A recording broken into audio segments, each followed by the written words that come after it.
Welcome to the G.I. Joe New News Review. I am David Allen. The following content was originally intended for the G.I. Joe fan club, but due to unforeseen circumstances, this content will no longer be used in that venue. And so I wanted to share them with you here. I hope you enjoy.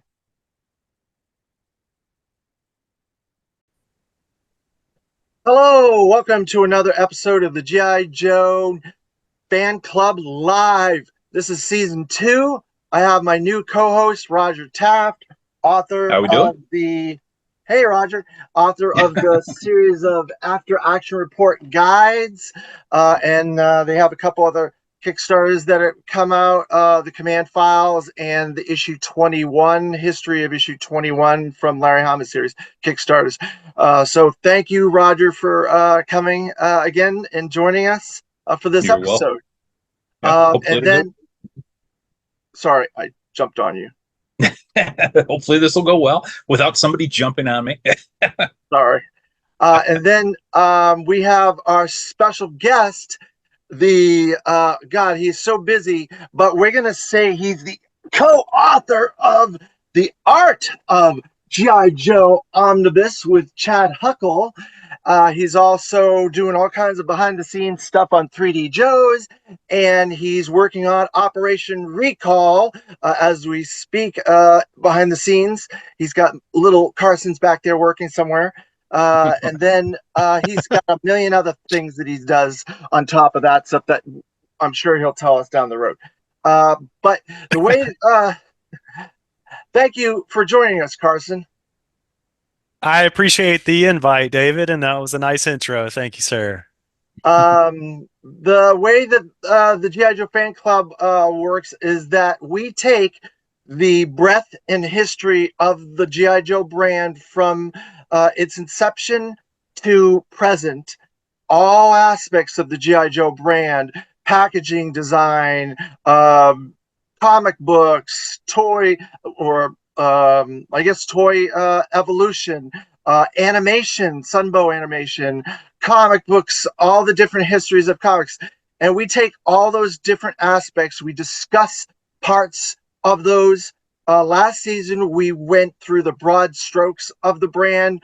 Different episodes were broad strokes. We're going to get a little dive into a little bit of the nooks and crannies of the brand.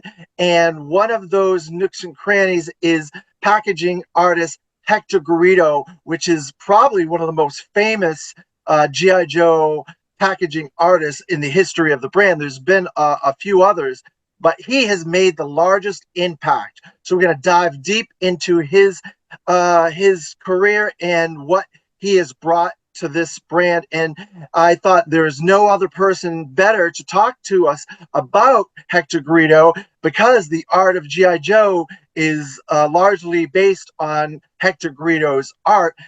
Thank you, Carson, for putting all those hours and all that labor of love into that, because we all feel that it's a piece of art in its own. Absolutely.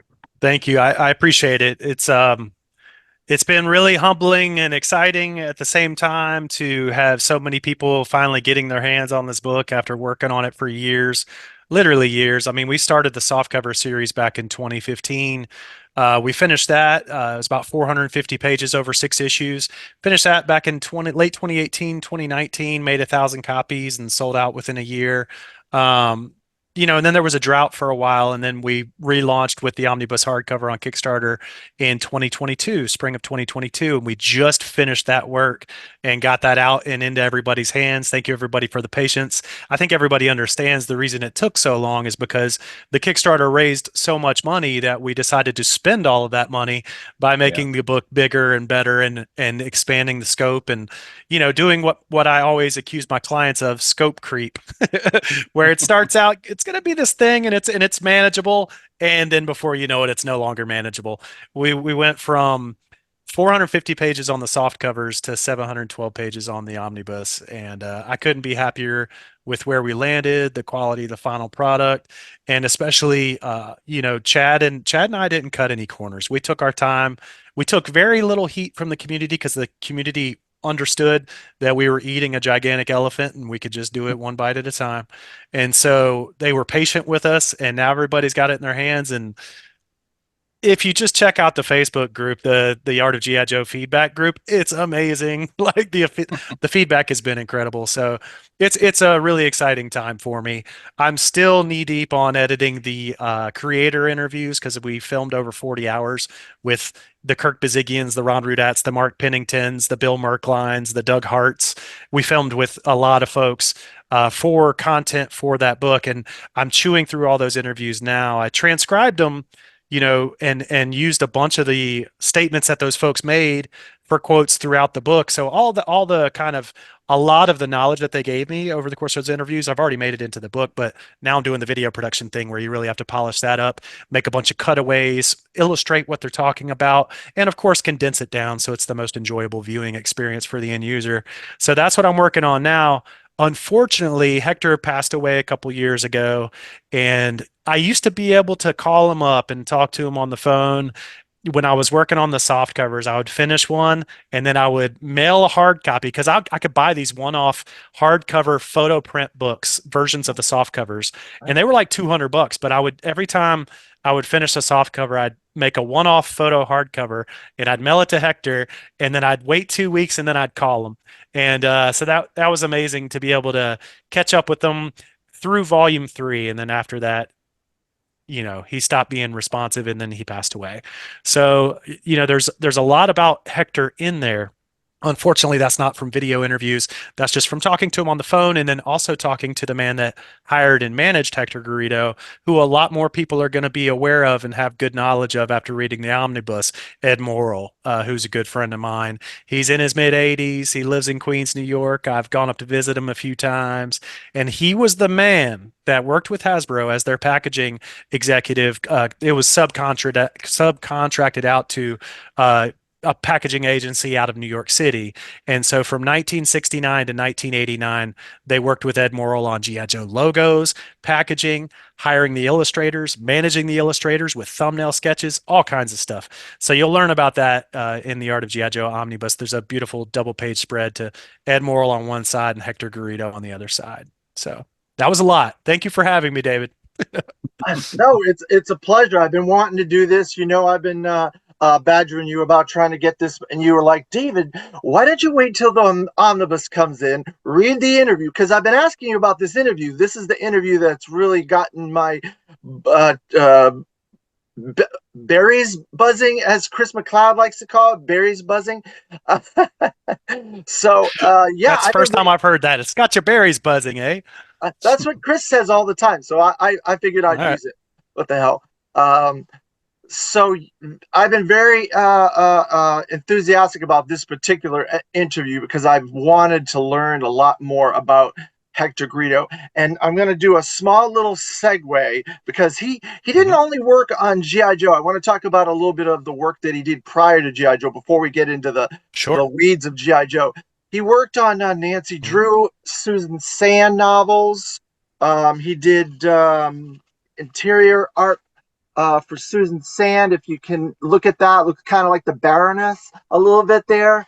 And that's the first time I've seen interior line art on a book from him. Thank you for sharing. Yeah. So we have a lot of his work, his cover work from Nancy Drew here in this home that I'm in because of my significant other is a Nancy Drew and mystery series reader.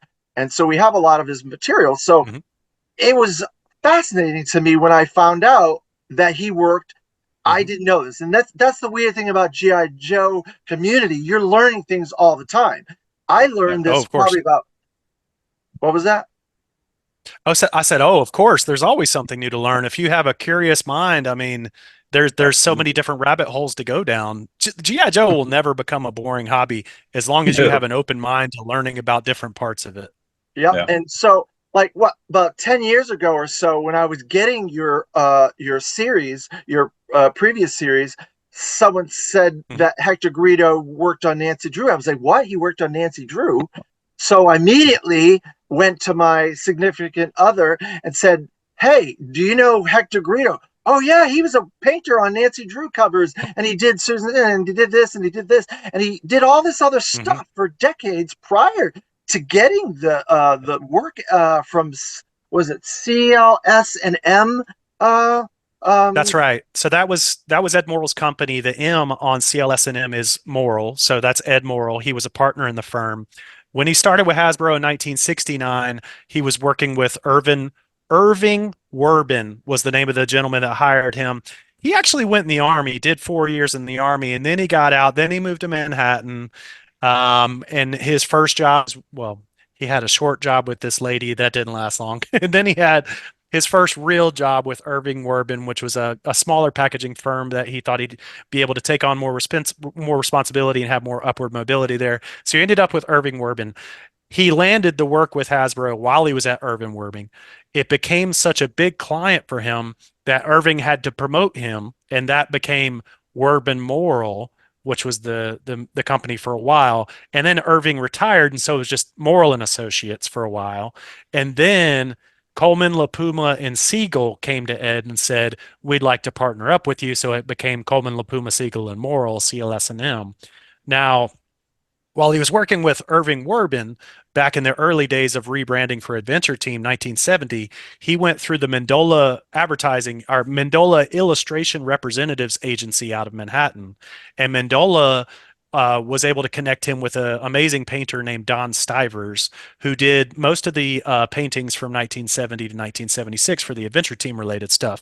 A lot of those paintings look just like Don Stivers because Don Stivers painted himself on the packages, is what Ed likes to say. And Yeah. so after, they canceled the line in 76, they obviously went a very different direction for Super Joe. It was line art illustration, more comic book style illustration. So they didn't have a painter at that time. And then Yeah. when G.I. Joe, A Real American Hero came around, he went right back to Mendola and Associates and he looked through their books of sample illustrators that they had and he discovered Hector Garido. And one of the things that stuck out to him about Hector's work was obviously that he was doing book covers. And what he says that you knew about book covers, at least then, maybe not so much now, was that book cover illustrators, they weren't paid a ton, right? So you could probably afford them, and they worked really quickly. And he knew that this line was potentially going to be very expansive, and so he needed somebody that was going to work quickly. So he saw Hector Garrido, and because he was successful with the book covers like Nancy Drew, that's why he said, "Okay, this guy's probably a good match." And so they tried it out, and everything worked out. Now Ed remembered doing a couple samples with a couple different guys, and then landing on Hector. So I don't think Hasbro was involved in that approvals process. I think that was just on the backside with Ed Morrill and his company. oh, Hector, Kirk, I should just add to that. Kirk Bazigian, he was there at the beginning of Real American Hero. He didn't Yeah. recall seeing any other illustrators presented from Ed Morrill. So Okay. is there anything that you want to add to the origins there, Roger? Question or anything before we move Yeah. on? Honestly, as much as I know about GI Joe, package art was such an enigma since nothing was ever signed. I never thought I never thought we'd find out who did it. So up until about a decade ago, I never even heard his name. So, you yeah, know, Same here. Same here. comic images are much easier to Thanks to Carson. research. I, Yeah. I wouldn't have known if it wasn't for Carson well, myself. Yeah.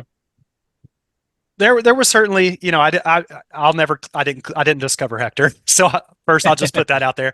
Yeah. There were other people in the community that had formed relationships with him. He was not a unknown variable at this point. I've worked really hard to discover some other artists and put some other names to some other paintings, and I will take credit for those, but I won't take credit for discovering Hector. He was a Yeah. known kind of commodity in the community. What I will say is I don't think anybody's kind of gone at the research with the tenacity that I have for Yeah, this definitely. particular subject. Just for this particular subject, we all have our niche areas, right? And Yeah. Yeah. so I sat down with Doug Hart, who's the internal painter that took over the lion's share of the responsibilities for painting around 1989, 1990. Actually did his first paintings for G.I. Joe back in 1987, was doing My Little Pony as early as 1984. He was the first internal, really talented, really capable, and he's like a chameleon. This guy could blend to any artist's style and kind of mimic their style. So he was supremely adaptable. So that's Doug Hart. I sat down with Doug Hart and talked with him for, I think we started filming at 10 o'clock in the morning and we stopped about 6 or 7 at night. Right. So we Wow. filmed for like 9 hours in one day, just going through the 6 softcover book series. Right. And reviewing literally every image and just seeing what came to mind for Doug and trying to pin down who painted what so we could get specific credits throughout the book. And that was a eye-opening interview. And then a different day, a separate trip, we sat down in the park for 4 or 5 hours and just talked through more broadly his career. So I've hit this stuff hard, and one of the things that we hammered out that was heretofore completely unknown is that just because Ed Morrill and CLS&M and Hasbro broke up, there was a clear break, 1989, and I can point you to a bunch of data points about that, in addition to just Ed Morrill telling me they broke up in 1989. Hector Garido had established direct lines of communication to Hasbro, going around CLS&M, right? And so things like G.I. Joe magazine, where he did the cover for that and he's credited on it, there was several images that he created that were not packaging per se, that Hasbro was hiring him directly for, that Ed Morrill had no knowledge of. And it felt like he was seeing it for the first time when I was showing it to him. So those direct lines of communication were open, and we thought that, okay, they broke up with CLS&M, they no longer used Garrido after 89 or so. That's entirely untrue and completely debunked at this point. They worked with Hector Garido through the end of the line, through 1994. And Wow. I sat there with Doug and we went through, yeah, and we went through which pieces Doug did, which pieces Hector did. And then there's just a few in there where Bob Lavoie worked on it, who was another supplemental illustrator that was in-house at Hasbro. So I will say, like, I didn't discover Hector Garido, but I've certainly added to the shared knowledge that we all have as a community about Yeah. this stuff. And that's the And I thing. think that's what we have to do is pool our knowledge and get it out there. So And that, you're on art, I'm on comics, somebody else Yep. is on figures. well, and that's the Absolutely. thing. And then, there's people that like Sam from Declassified, that's got the loose figure collection to trump all loose figure collections. And you sit there and go through with each one of those figures, and he can identify which country this one's from, which country this is from. And Yeah. there's guys like Philip and Patrick that are digging in on the rivets in like 1982. Okay, the rivets were this way and then they were this way. Yep. There's people that just get into these niches, and Oh you yeah. you amass like such a crazy amount of knowledge. Ken Fields, for example, on Steel Brigadiers, like those Steel Brigade figures, Ken's knowledge of Steel Brigade is off the charts. And so I'm just like, no one person in this hobby can be the expert on all facets of the Yeah. hobby. That's ridiculous. It Too just can't, it broad. can't happen. Yeah. Um, yeah, Far too it's way wide. too broad. It's way too broad. There's going to be experts on the comics. There's going to be experts on the cartoons. There's going to be experts on the figures. There's going to be experts on international. There's going to be people that Yep. dig in on packaging like me. And so, yeah, I really wanted. Great. I was dumb. I was dumbfounded, honestly, when I started building 3D Joes in 2012 and realized, Belomo had done collecting the loose figures, but nobody had ever done collecting the packaging. And I was like, the packaging is what sucked me in. And so I Right. started my Mint on Card figure collection and my box Yeah. collection in 2007. And by 2015, I'd been hitting it hard for like 8 years. I was like, I think I can do this. I've got Yeah. some holes, but I can fill those holes, and I think I can do a comprehensive collecting guide. And so that's how this started. And it obviously evolved into something way bigger with all the Kodachromes and paintings and Kodak photo prints and all the unadorned artwork that I've been able to gather since. Yeah. And that, but go ahead, Roger. I was just agreeing with them. Oh, and but that's the thing, though, Carson, that this artwork, and and I told Roger before we got started, there's no way I was going to be able to lift the omnibus up constantly. So I'm so happy that you were able to include these beautiful prints, the Thank you. editor's versions and the Kickstarter contributors version prints. So now I can show some of Hector Garido's beautiful artwork without breaking That's my right. back, because that omnibus is going to kill me if I try to keep lifting it. Yeah. So Yeah. look at this. I got a podium on for mine right there. You see that black one with the Cobra logo? Yes. Yeah. That's my podium where my book sits. I did want to say, David, while you were holding up that 82 collector's case art, the previous print, that, I remember everywhere that these prints came from and everybody that helped me to secure these assets. And, I took an interesting technique. What I did personally was collect all the Kodachromes and Kodak prints that I could get my hands on. And then I made an offer kind of behind the scenes that if collectors wanted to send me their Kodachromes for scanning for the purposes of this book, I would return their Kodachromes to them plus one of mine for my collection, and kind of distributed my collection to different people in the community. Wow, And that's everybody Yeah. won. generous. And everybody won. Yeah. Yeah. And so that's how I was able to build up, because I mean, maybe somebody could afford, but I certainly couldn't afford to buy Kodachromes or Kodak prints for every single thing that's in that book. I had to find a way to incentivize. And I think most people want to help me anyway, just because they think the projects I'm doing are good for the community, good for the brand. Yeah, Yeah. they are. But I was more than happy to incentivize it by giving away something that I owned, you know. But anyway, so Justin Talton, Top Shelf Toys here out of North Carolina, had the Mhm. Kodachrome for that collector's case. And I had wanted that chrome for so many years.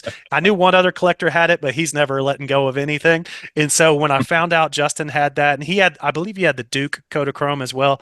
It's funny, I just always remember like the people that I'm so grateful to You're that Oh, yeah. hooked me up with you're each and every one of that those. I've always thought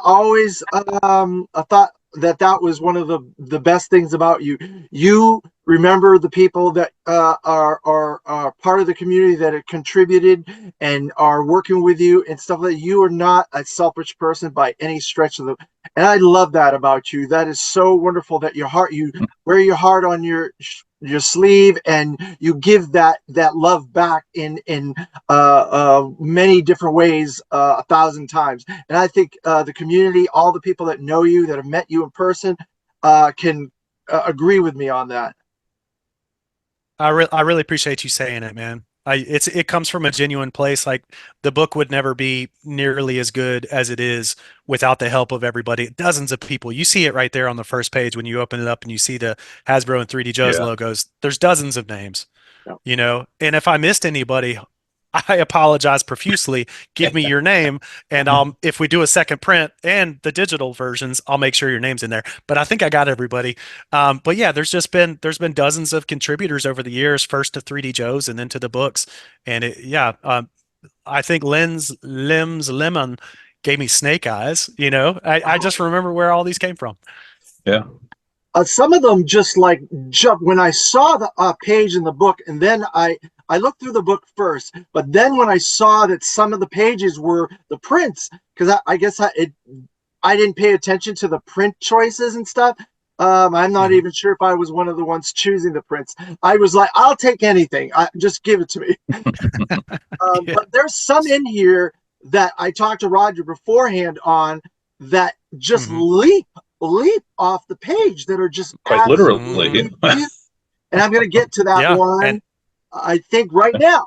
That one right yeah, there Yep. blowtorch boy. is I couldn't believe absolutely that the backers didn't. That it's one of my favorite, the facial expression just through those goggles, because you can see so little of his face, but he's got Yeah. one of the best facial expressions from the whole line. It's amazing what Hector was able to communicate just through the eyes, eyebrows, and the bridge of his nose on that one.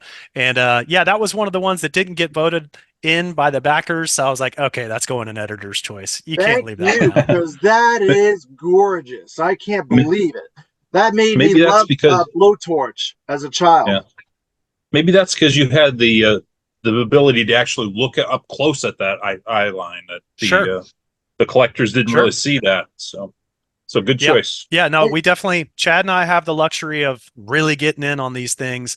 And, I haven't personally thanked Chad yet on this episode of the show. I'm going to go ahead and do that now. Chad Huckle has been there with me since 2015 on the soft covers. He has put in maybe not as many hours as me, but really close. We were tracking it when we were doing the soft covers. We were tracking it for a little while just because we wanted to keep ourselves honest and see what we were putting into this.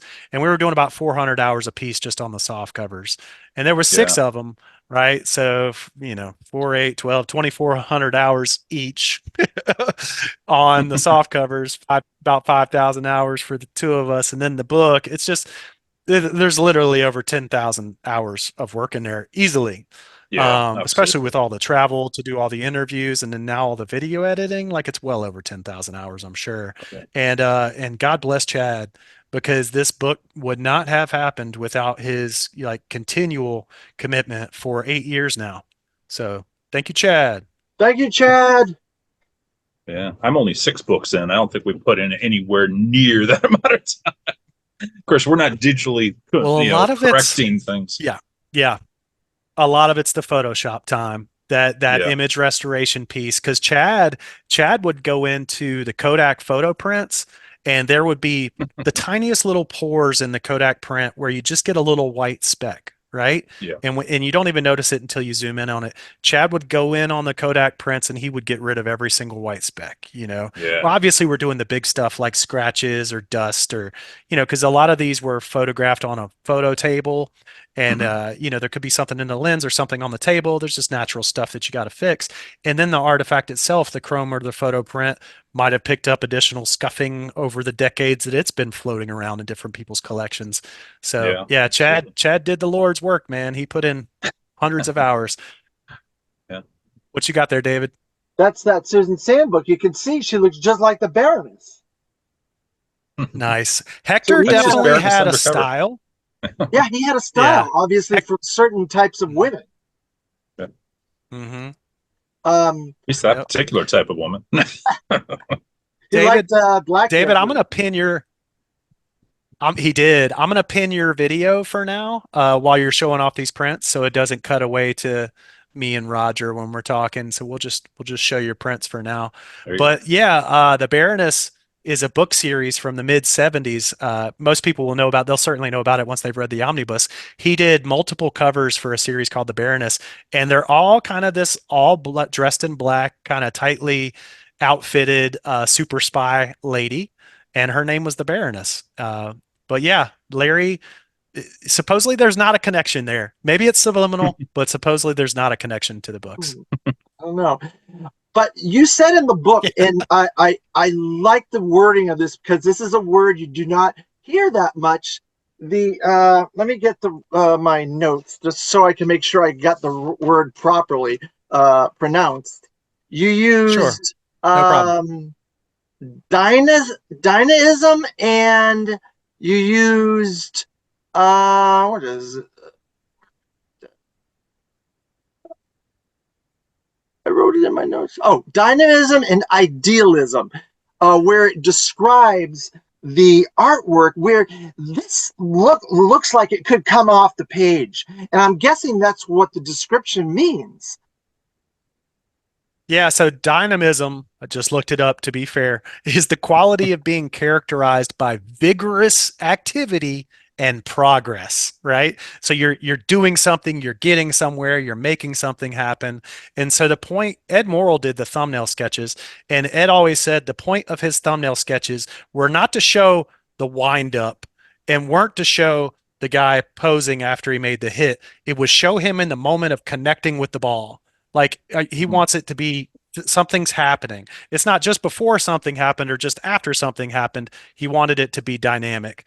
And that dynamism is, you know, your it's vigorous activity and progress. Look at So, those eyes. I don't know how close you can get on those Storm Shadow eyes, but it yep. shows that's like a real person. If Yeah. the painter Yeah. is that good, they can make that guy look like he's that realistic. He doesn't look like he's art. He looks Mhm. real. That is phenomenal. Mhm. Yeah. And that's the Garrido, that's what Hector was so good at. Again, just like Blowtorch, you saw very little of Storm Shadow's face, but you got so much expression from him. Just the eyes, the bridge of the nose, and the eyebrows. Um, let me go back to my notes here. So I have Sure. Ed Morrow created loose sketches of the figures and vehicles and playsets for Hector to base paintings on. So he got these Hmm. sketches through the mail and everything that Ed could send him to do this artwork and to give. And he gave him, Hmm. I think, about a week or so to turn it around, but he did it in like 2 days, from what I understand. from the book where you said Yeah. that he was the fastest painter that Kirk had ever seen. Yeah, it was the turnaround time for this stuff was just ridiculous. And not, I don't think I've never heard that that's because Hasbro was like, we need it in 2 days. I've never heard it like that. What I've heard is that Hector was just capable of painting a Yeah. portrait, meaning a figure, in 2 days. Now, the vehicles might have taken 3 or 4 or 5, but yes, if Ed Morrill queued up Hector Garrido, booked his schedule, because remember, Hector had other clients, right? He was still doing book covers, he was still doing other stuff. He was not exclusive to Hasbro and CLSNM and GI Joe. He was a freelance artist making a living. So if Ed could book his schedule, get him, I need this week of your time, or I need these 2 weeks of your time, which was very probable. Hasbro was good about working on like kind of a Gantt chart system. We'll do R&D for the figures for this 8 weeks. We'll do cutting the molds for this 10, or sculpture for this 10 weeks. We'll do cutting the molds for this 10 weeks. Meanwhile, R&D is moving on to the next batch of figures. So it's called a Gantt chart in production. And so Hasbro was Gantt charting this stuff out. I've got my hands on a 1985 Gantt chart that shows their whole production cycle for all the figures that were created in 85. So I think it's we can basically conclude from that that Ed Morrill probably had a clear window of time where, okay, figure designs are going to be done at this point, and so we're going to send that to you, and then you can book Hector Garrido. You give yourself a week or two to, digest everything, and we send you and create the thumbnail sketches, and then you send that to Hector, and then Hector does two portraits, or excuse me, a portrait every 2 days, or a vehicle every 3 to 5 days, and so I'm sure they were able to schedule it out like that. Now, Hasbro would send from Rhode Island down to New York these packets, just like the kickoff packets that you guys have probably seen, that were given Yeah. to the sculptors and that were given to Larry Hama and that were given to the cartoon folks at Sunbow. The 360 turnaround sketches that they used as kind of their sculpture guide. If it was written already, the dossier by Larry Hama would be provided. The presentation artwork that was created in-house, the marker art presentation art that Ron or Mark would do, that was a little looser. I don't really think Kirk Groen did a lot of presentation art later as they started making more and more figures and they didn't scale up the team. I think that kind of fell by the wayside in the 90s. Yeah. Haven't seen a whole lot of presentation art beyond Eco Warriors like 92. I don't think 93, 94 they were doing much, but I mean, I've seen a little bit. But anyway, Yeah. that would be included in the packets, that marker art, that presentation artwork. And then very rarely, Ed said they would have a 3D object. It could be like a paint prototype, a Yeah. cast with a paint master or something. But more often than not, it was just paperwork. And so Ed would get that and he would look at the previous year's line. He would look at the upcoming year's lineup and he would try to create unique poses that weren't repetitive of the previous year because he knew those would still be on shelves, and Yeah. try to really call out like what's unique and interesting about each figure, if it's their accessory or characteristics of the figure itself. Is So there a anything lot you of would like? responsibility Ed had. Yeah. I can speak to the speed of it. When I was in art school, um, almost all my best paintings and drawings were the ones I did fast. The ones I took my time on, they got sloppy. But Mm, yeah, there's definitely some benefit to going fast. yeah. The more intensity you put into the painting, the better it comes out. Mhm. So You're not I you're not so much second guessing yourself. You're just in your flow, just doing your thing. exactly. Yeah. Yep. Now, So it kind of brings me to the style of painting that Hector did. You mentioned it in here, and I'm not sure if I'm going to butcher this name, this Gooch or Gouch Oh, style gouache. paint. That's gouache. Gouache, okay. Gouache. Gouache style Yep. of painting that was a quick drying type style of Hmm. painting. That's how we could turn this stuff around. Can you go a little bit into that? Because I've never heard of that at all. Yeah. Yeah, sure. Gouache was a very popular medium with practicing commercial artists. It was basically a thicker, and it's still available. So I shouldn't talk about it in the past tense. I don't think it's used a whole hell of a lot. There are still some people that are using gouache to this day, but it's like a watercolor that's thicker, that's more opaque, less translucent. But it's amazing. I got my hands on a painting of Hector's a few years ago, and I have to say, seeing those paintings in person, the colors are as vibrant as they were back in 1981 when he made the specific painting. yeah. Um, So I will say, God, what do you call that? Where the color doesn't fade? It's like there's a term for it. I'm gonna forget it. I was literally just editing Mark Pennington's interview. I think he called it color fast. Yeah, And that so sounds. it's basically the gouache doesn't fade, basically, long story short. So you can work with it really quickly. It's quick drying. It's more saturated, more opaque than watercolors, and it's not nearly as finicky as oils that take forever. People like to mess with oils because you can blend them over time and you're not kind of locked in. But I think for the working digital or for the working, industrial artist, you want to be able to go fast, and gouache enabled them to do that while not sacrificing like color quality. Well, that says something because that a lot of that stuff holds up to this day. Oh yeah. You can see the vibrancy in a lot of that work. If it was dulled, like some of these things, like this shirt, this wasn't made in the '80s. This was Mhm. made like a few years ago. So how would they Yeah. have gotten Mhm. these prints? This may I don't know if there's a process how they did it, like you do with your work, but a lot of the stuff they still use, like I have this mouse pad that I had Tomax to say, Mhm. oh, look how bright it is. That's the original Mhm. art. Somehow they got that. Uh, Yep. Still holds up. My prints are going to get destroyed. There, there. Well, They'll have to Hasbro order has another an book from me. archive. Yeah, Uh, right. Hasbro has an archive. It's just not complete because unfortunately, the way that they stored things back in the day, and several things just walked off. uh, Other things were spoiled in two floods. They had two floods inside the building that I know of. One uh, related to a fire, like on the third floor, that triggered the sprinkler system that Hmm. triggered the sprinklers that were inside the morgue where they kept the artwork in the basement. I've heard of executives that came in and said they had to downsize the morgue, and so they were literally throwing things out in dumpsters. And so then you have like Hasbro diehard faithful lovers of the brand, dumpster diving to keep stuff. And there were some paintings that were painted over.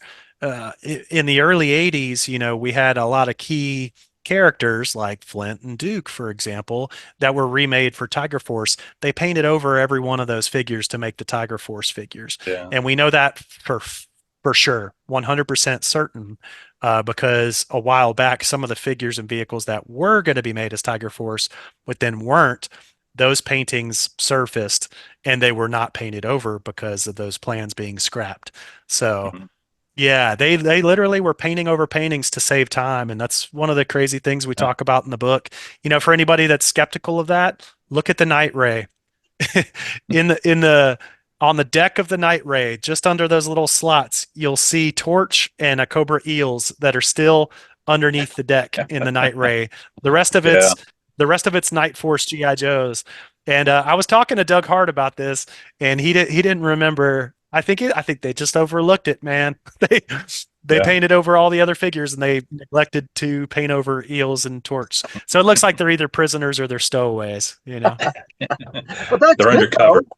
But that's kind of good because then you Yeah. could have little inside stuff. That's some of the best stuff is the inside little things that come out when you do the work that you're doing, when you discover these Yeah. people's processes and work that they've done and get all that stuff and look at it and stuff. Yep. That's my favorite stuff. I love that type of stuff. That's what I remember working on the Night Ray box because we're getting in and we're looking at every pixel and we're trying to fix everything. And I remember, I don't know if I'm the first one to ever discover it, but I remember when I discovered it, it was new to me, and I was like, "Oh my God, there's eels, Yeah. there's eels and torch under there. That's crazy." It's just such a funny little thing, funny little discovery. But yeah, Yeah. so I saw the Duke painting at Hasbro during the HasCon tour in 2017, and they still have Tiger Force Duke. And so, interestingly, by that point, they were starting to do their compositing of the figures and the backgrounds behind them after the fact. Maybe in the computer, but maybe in cut out and paste up. But they definitely were doing the compositing after the fact. So, Tiger Force Duke has the 1984 Duke explosion background, but right. the obvious He the came the out Tiger later. Force. Actually, let me correct myself on this. I'm mistelling this story. This is where I was able to pinpoint when they started to do the compositing. I got to keep myself honest, right? There's a lot of information up here, and I got to make sure I keep it straight. So with 1984 Duke, when they repainted him for 1988 Tiger Force Duke, they painted over the 1984 Explosion background and painted on those sexy tiger stripes, right? Yeah. Now, with Python Patrol, which just came the year later, 1989, they took the Crimson Guard painting, painted over the Crimson Guard, but left the traditional 1985 Explosion background that was on Crimson Guard. So that little zigzaggy thing for Python Patrol that was put on the package in 1989, that doesn't exist in painted form, right? Okay. So that's, for me, that's a data point of, okay, now they're using either desktop publishing or a paste up, to create that composited background. So I love digging in on this stuff, man. I geek out on it so hard. Is there anything you want to add in there, Roger? Not on that point. No, I think we're good. Okay, good. Just fascinating. So we talked a little bit about this with the Storm Shadow and the barbecue eyes and stuff like that, but Hector put in those little extra things. You described it in the book as happenings or character actions and things like that with each of these pieces, and we kind of glazed over a little bit. That type of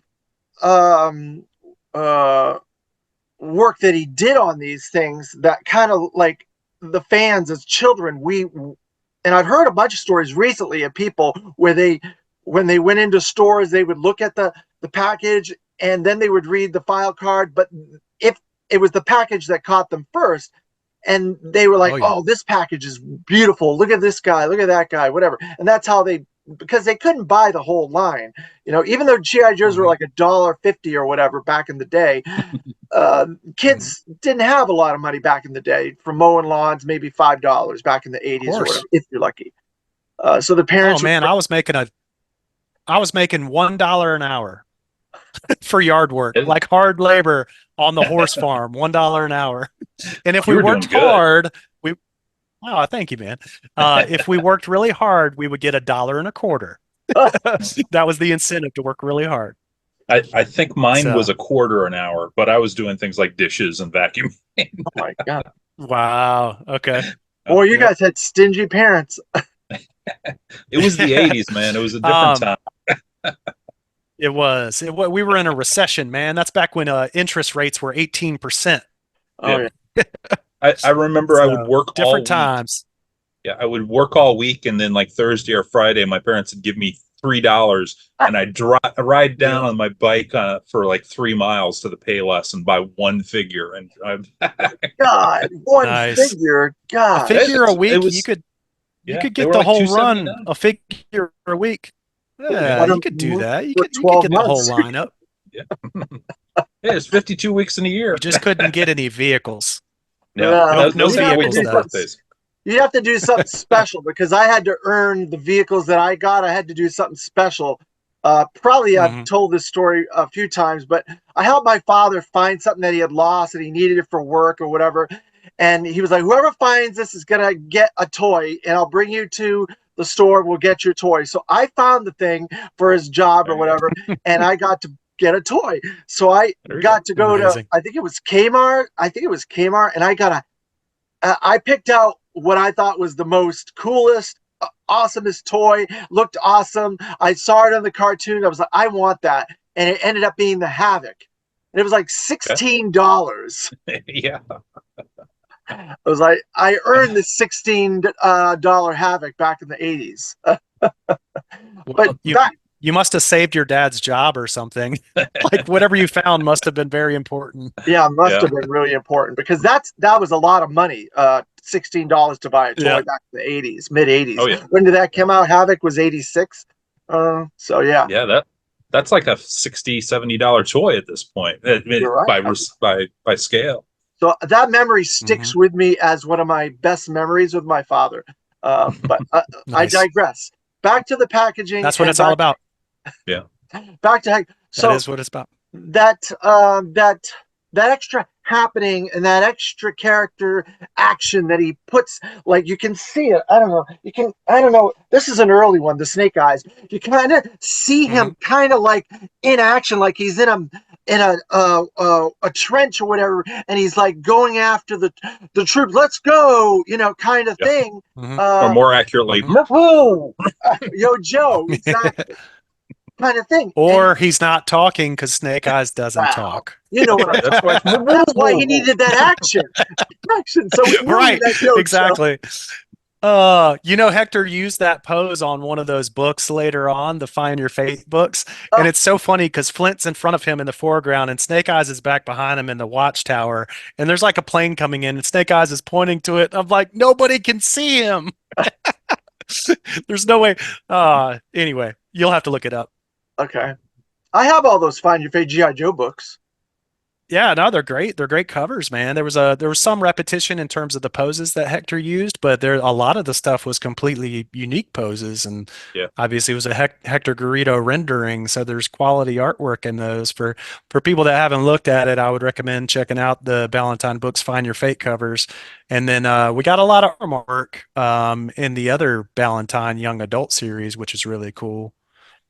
Now, so talk a little bit about that action and that extra happening that he injected into these paintings, if you can. I don't know. Yeah, no problem at all. And a lot of, like I said, a lot of the kind of talking points that are throughout the book are primary, right? So I think that was maybe actually Ed Morrill saying that kind of thing. But what I remember Ed saying was that he would provide really loose sketches to Hector because he knew Hector was the illustrator, right? Mm-hmm. He just wanted to make sure when all these figures showed up on the shelves, they had a unique, like, selling aspect to them, that they had a unique pose, that they didn't blend in with each other too much. He wanted every figure to come away with its own presence on the shelf. But what he recalled about Hector was when he would get that painting back, the little things that Hector would add that Ed didn't dictate, that was just what Hector did, like, naturally. That's just what he was good at. And it could be like a turn of the shoulder or a twist of the ankle or whatever. The way the hand is positioned on the ground there, like Spirit's spirit is intact with the earth and he's touching the ground there to gather knowledge from the earth, kind of thing. Like, it was just an attribute that Ed Morrill ascribed to Hector, that he would take the thumbnail sketch that Ed gave him and he would breathe life into it, and he would add expected little bits of humanity that made it a more believable figure, a more vibrant figure, more memorable figure, what have you. So I think that talking point came from Ed. Oh, okay. So I give credit where credit's due. So I'm gathering from this a lot of this. Ed Morrill was a lot more integral to the brand than we've come to realize. Maybe you've realized, but you only hear a lot of talk in a lot of panels about Kurt Busiek, Ron Rudat, Larry Hama. I know you've talked about Ed Morrill many, many times. I've heard you talk about it. But to this point, this moment now, I never realized that he was that integral into the brand. His star needs to be rising because he's not getting the credit I don't think he's due. Yep. Yeah. Let's get him to Joe Fest or there's something. Multiple factors at play there. Yeah, no doubt. So he's invited for 2025.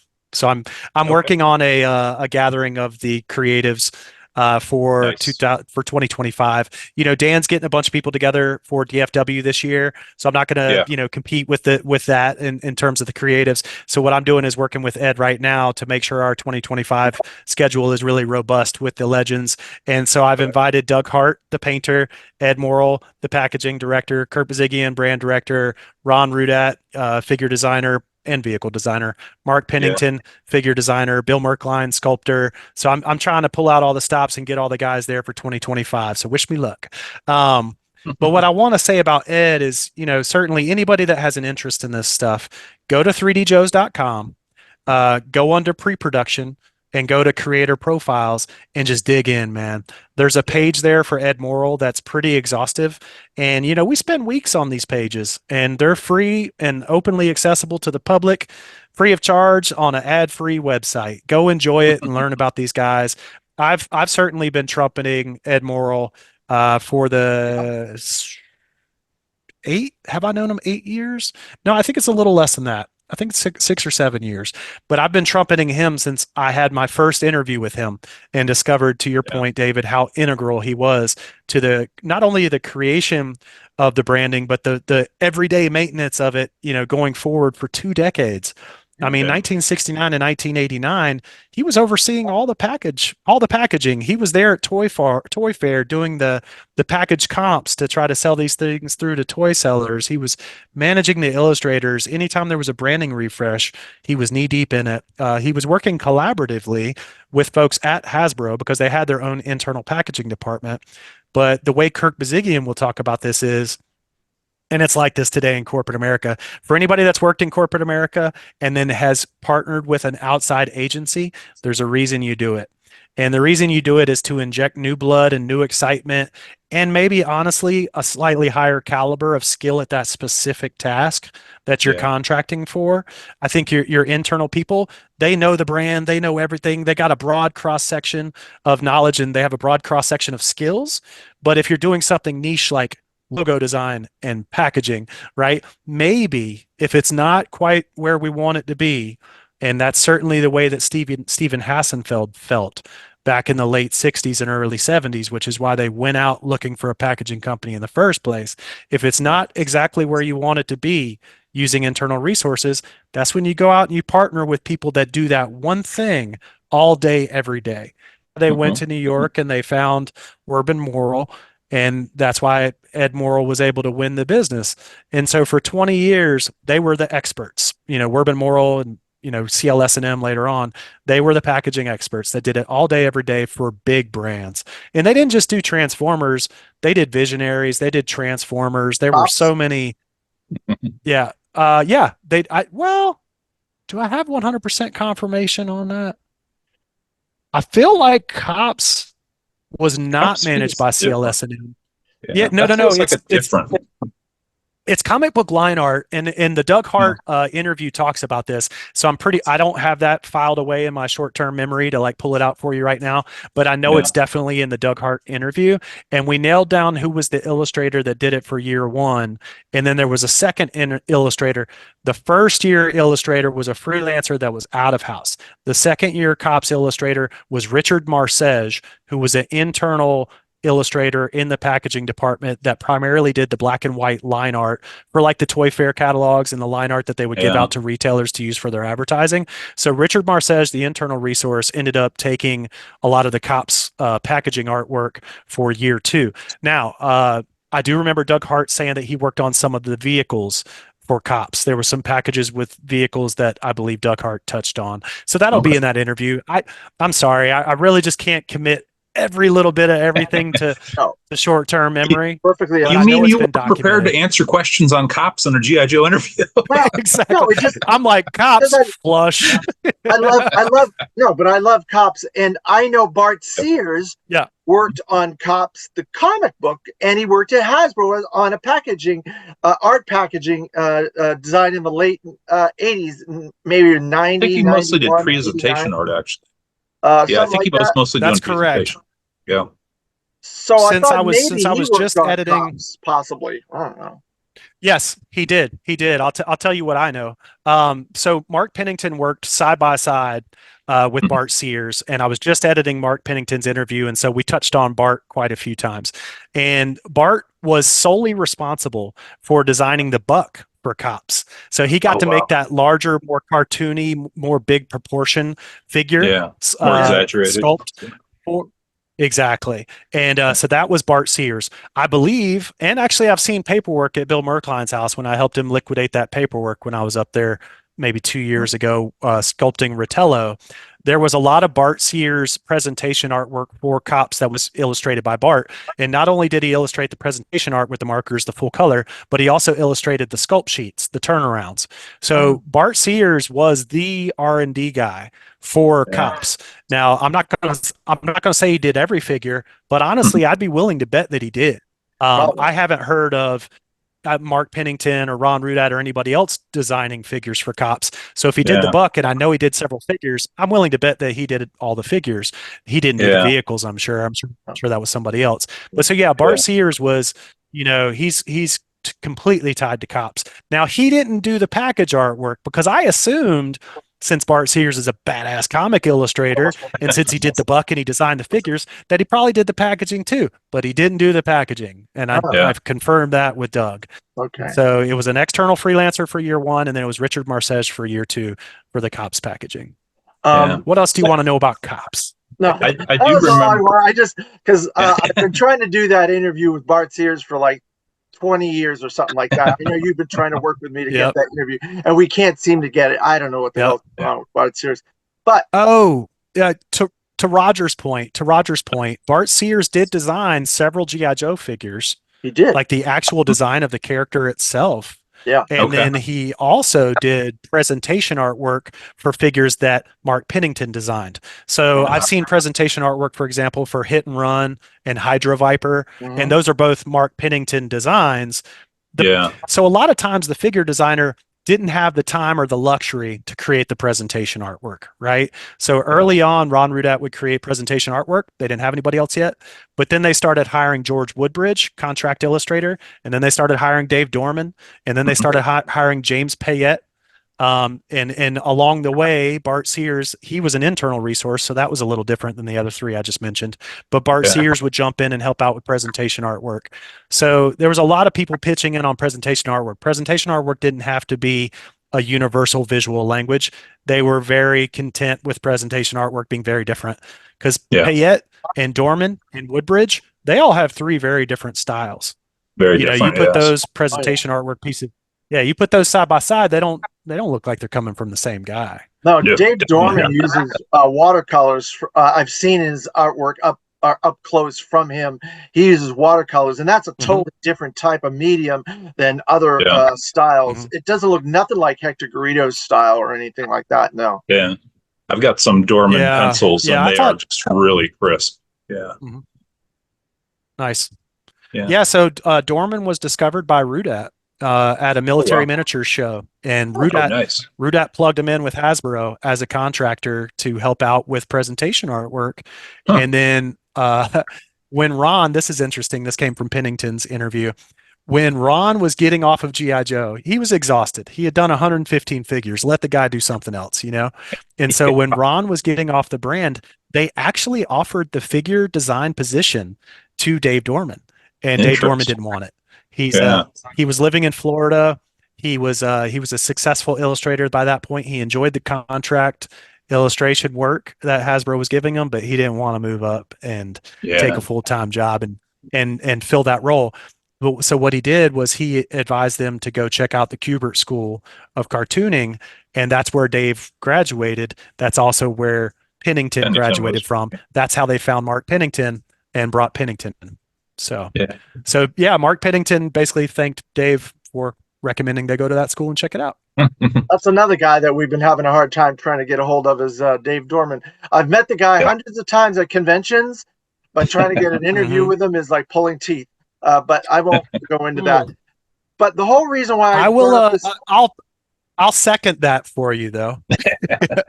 I will second that for you. Yeah, I haven't tried Dorman, they're just impossible. But there are some interviews that are hard. Yeah. Well, people, they can not know you. They cannot know you, and then it's impossible to overwrite a first impression or whatever.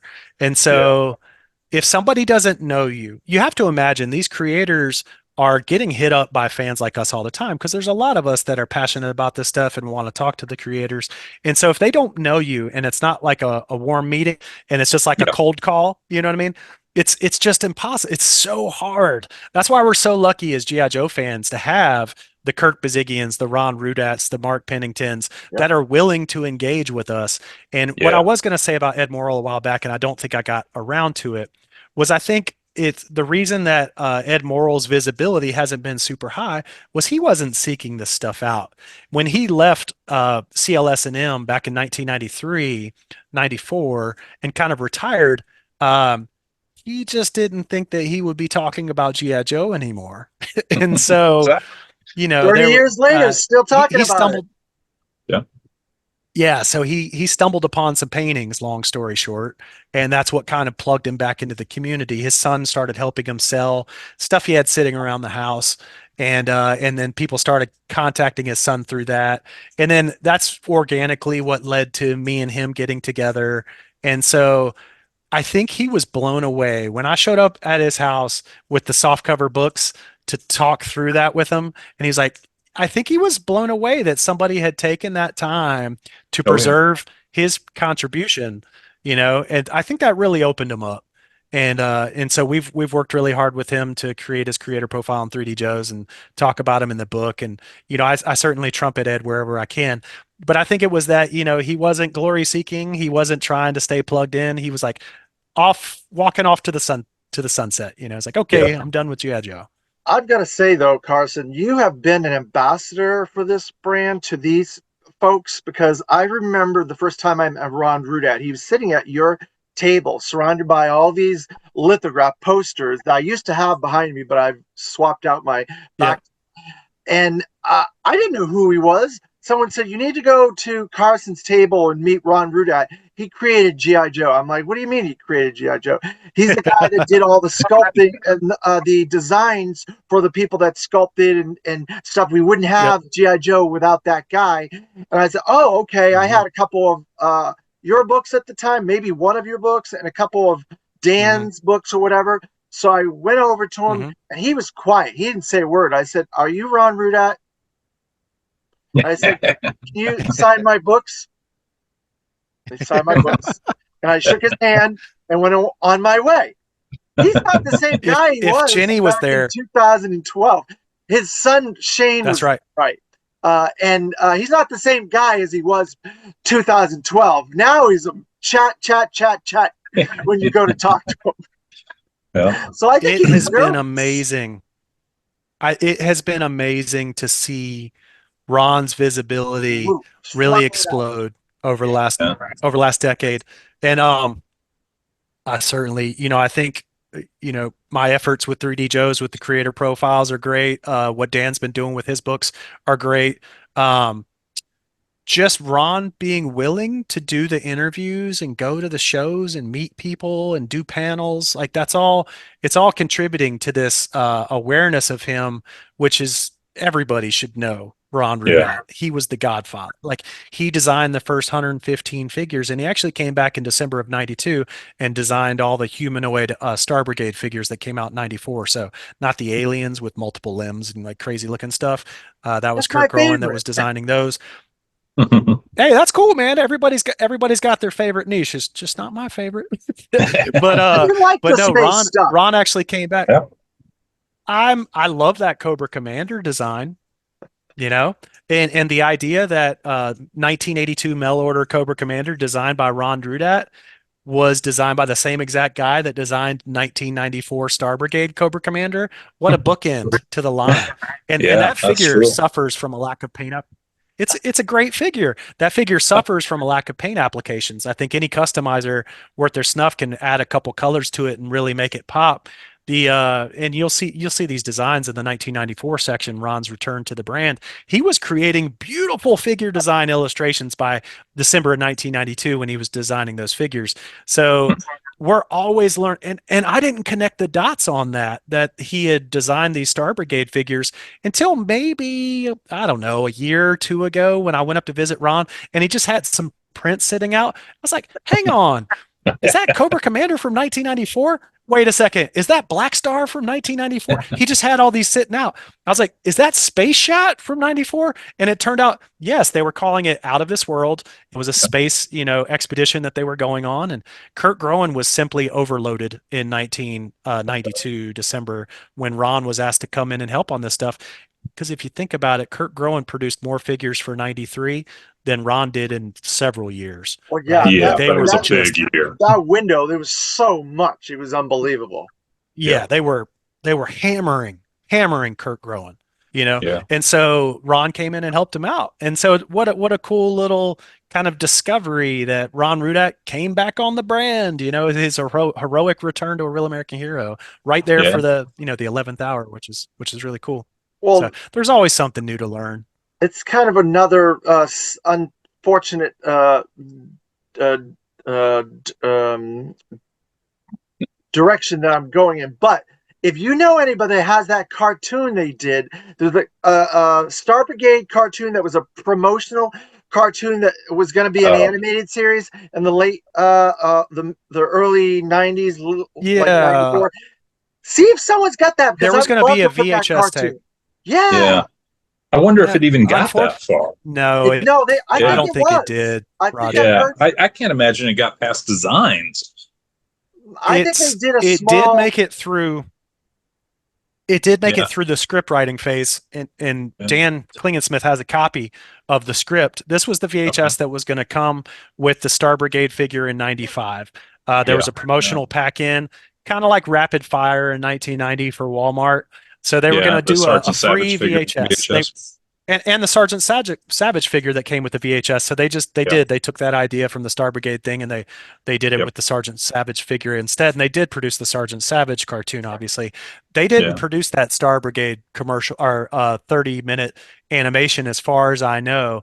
We yeah, did at Joe Fest one year read the script. And it was wild, man. I mean, they're up there in a PlayStation. You've got War Dog, that dog where like his mouth opens up and the other clamps open up, and yeah, it's pure space. It's pure space adventure. They were being forced. Vinny, I did a interview with Vinny, and I was editing him recently, and Vinny was talking about how they were kind of forced to do this space thing by senior management. He says the name in the interview. I don't remember it. It's not that I don't want to call anybody out. It wasn't originating from Kirk. They came from a higher level, but they had yeah, word that Star Wars was going to be brought back by Kenner. Which the funny thing is, Kenner was in house by that point. They had already yeah, acquired Kenner, but they were still competing internally, one design team against the other. And they talk about this in the Toy Wars book. yeah. So they Read got that a wind few that weeks the ago. Kenner team. Nice. Does it hold up? Do you still enjoy it? Yeah, it's the second time I've read it, and I read it so I could do research on books and stuff, and just see if there was anything I Yeah, needed. of And course. it's still a great book. So Yeah.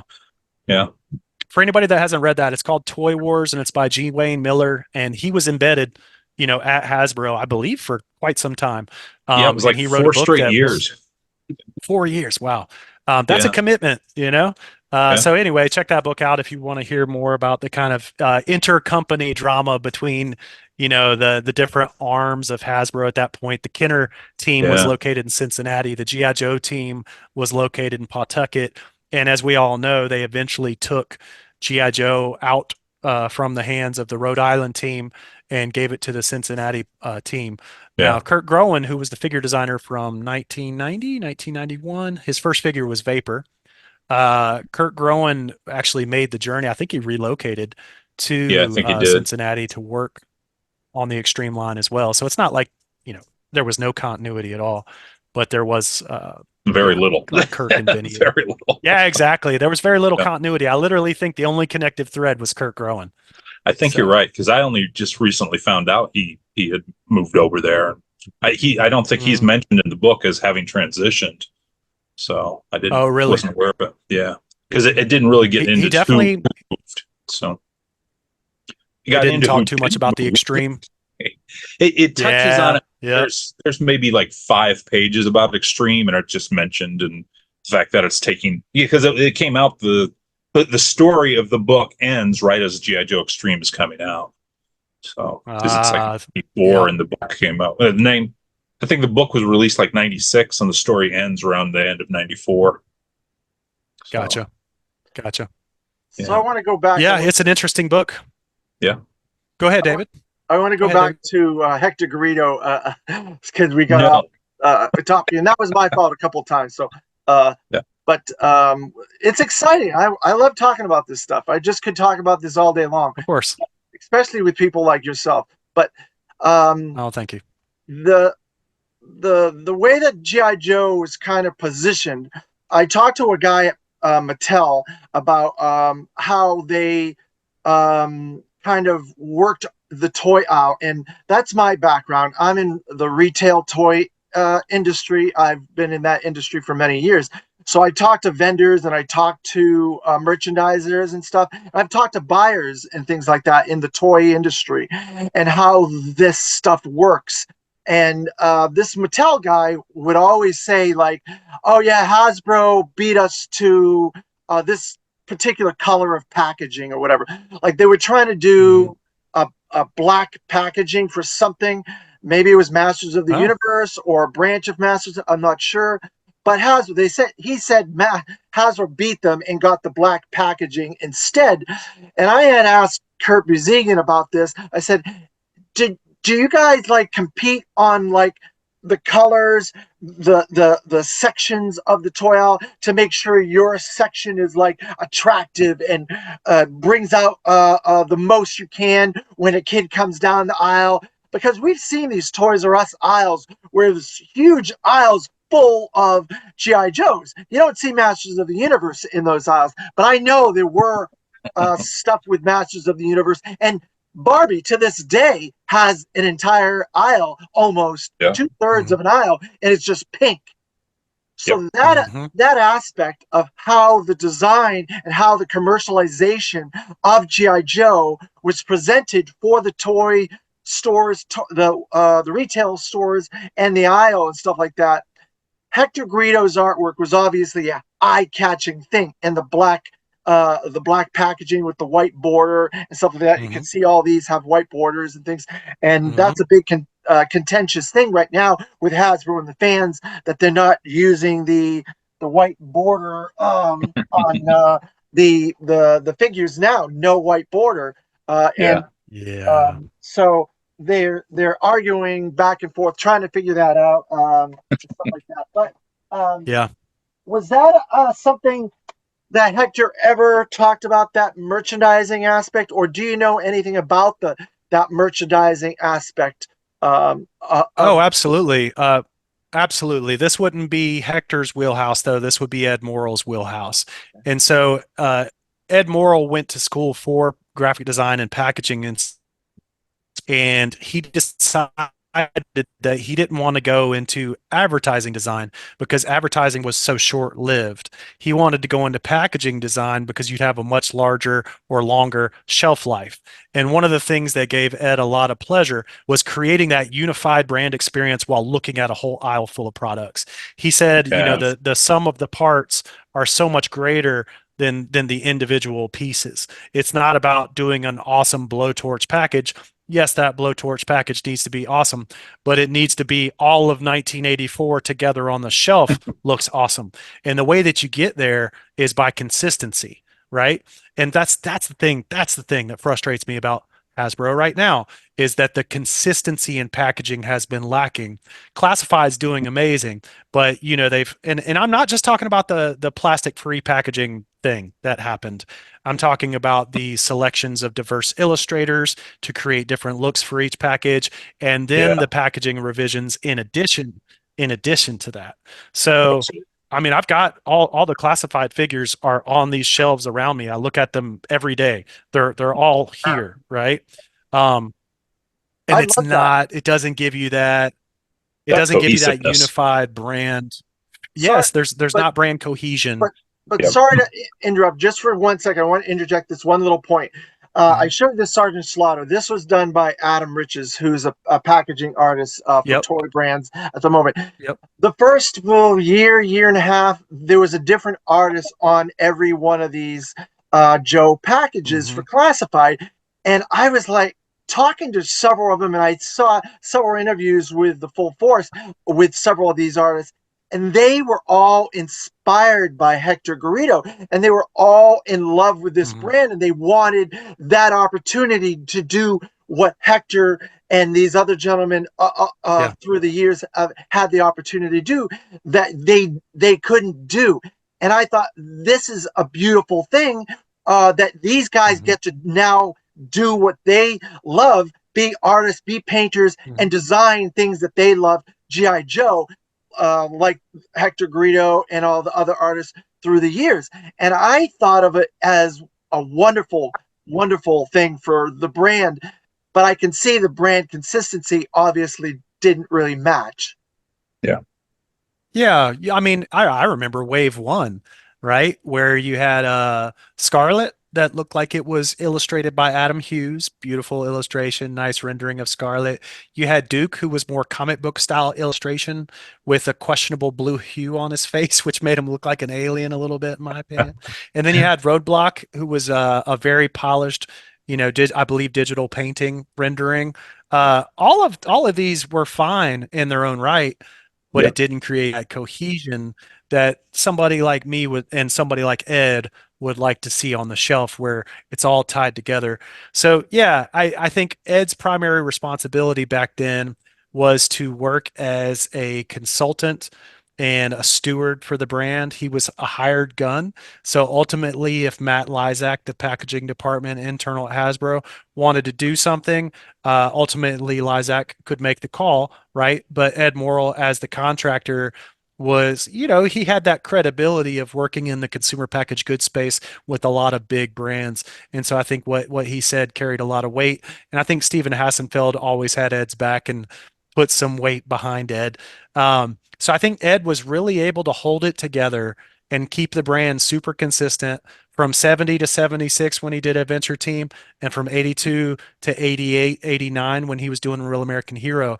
And you can see 1990 and on how The diverse the difference. packaging for Real Yeah. American Hero Sizes, got. that, It, everything. all the different sub teams, not only the sizing, the packaging. So they went from 6x9s, right, Yep. to 6x9s for the regular line, but then bigger cards. And that was because they also wanted to create deluxe packaging Yep.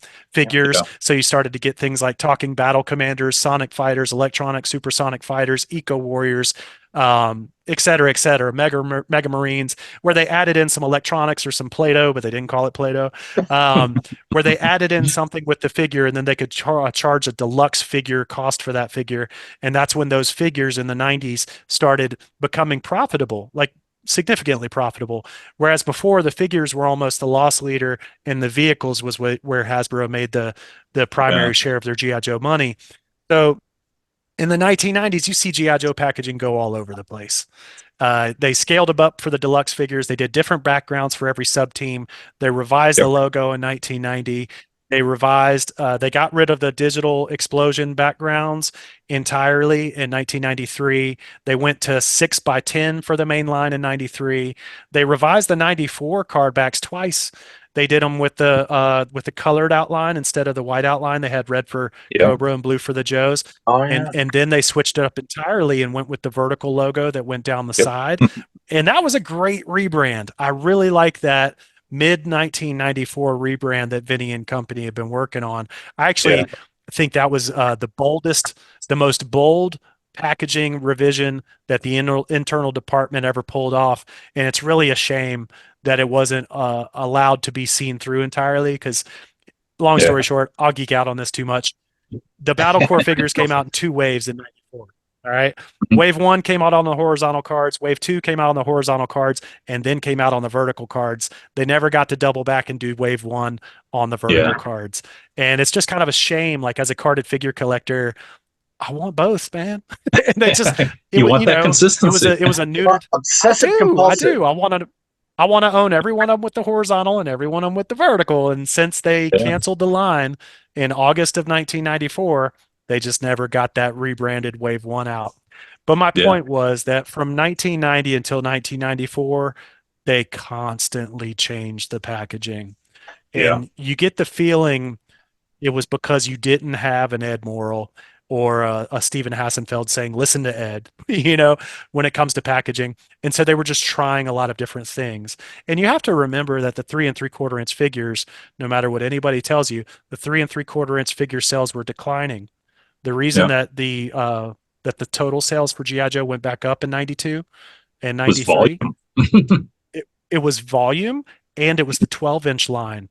Vinny Yeah. D'Olivia blew my mind with that, and Kurt Yeah. confirmed it, Hall of that Fame. the impact of the 12-inch line, yes, the Hall of Fame line. So first it was the Talking Duke Target exclusive, where they made 10,000 units or 20,000 units and sold through them in a day, Yeah. is how the story goes.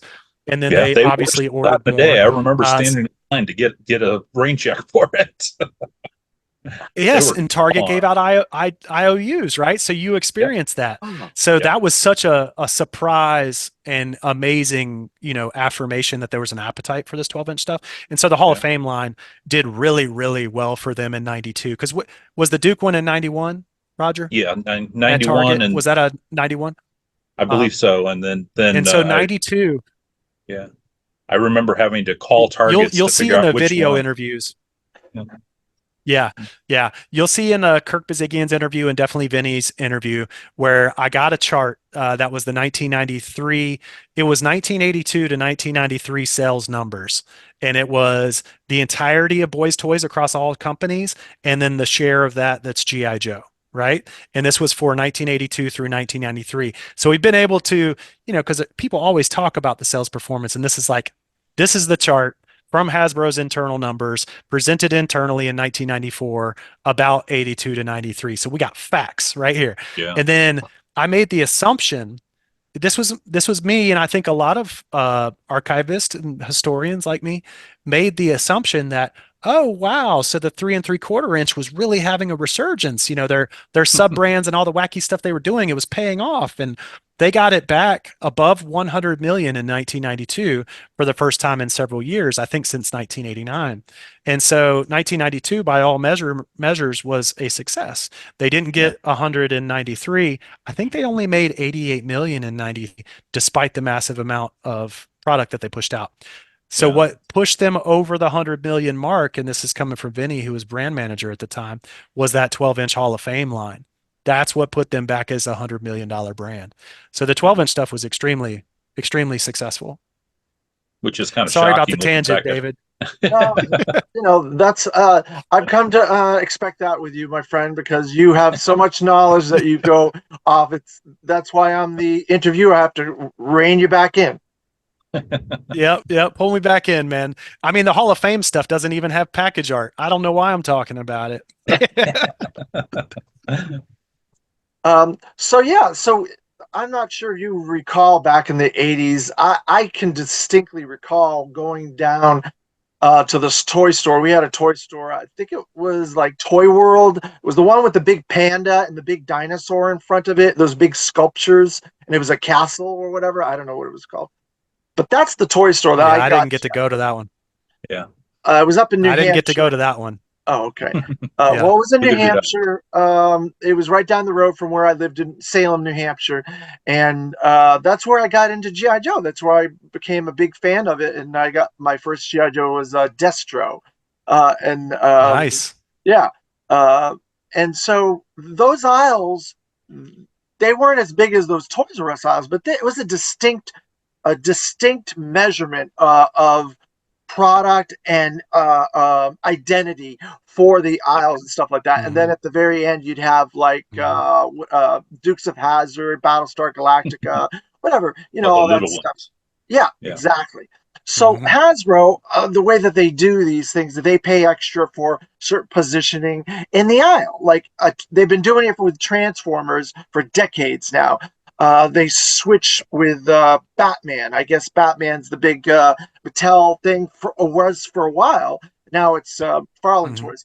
And you can see these identities, these merchandising identities in these programs that they make for the product and stuff like that. And GI Joe had that for a long, long, long time. And the commercial advertising of it was big with the comic books. They advertised those the swirling comic book with the animation and things. Oh yeah. So the program, the advertising program for GI Joe was huge, and they used a lot of artwork in those ads and things like that and promotions, and a lot of it they still are using. We still see stuff with Hector Garido's artwork on it.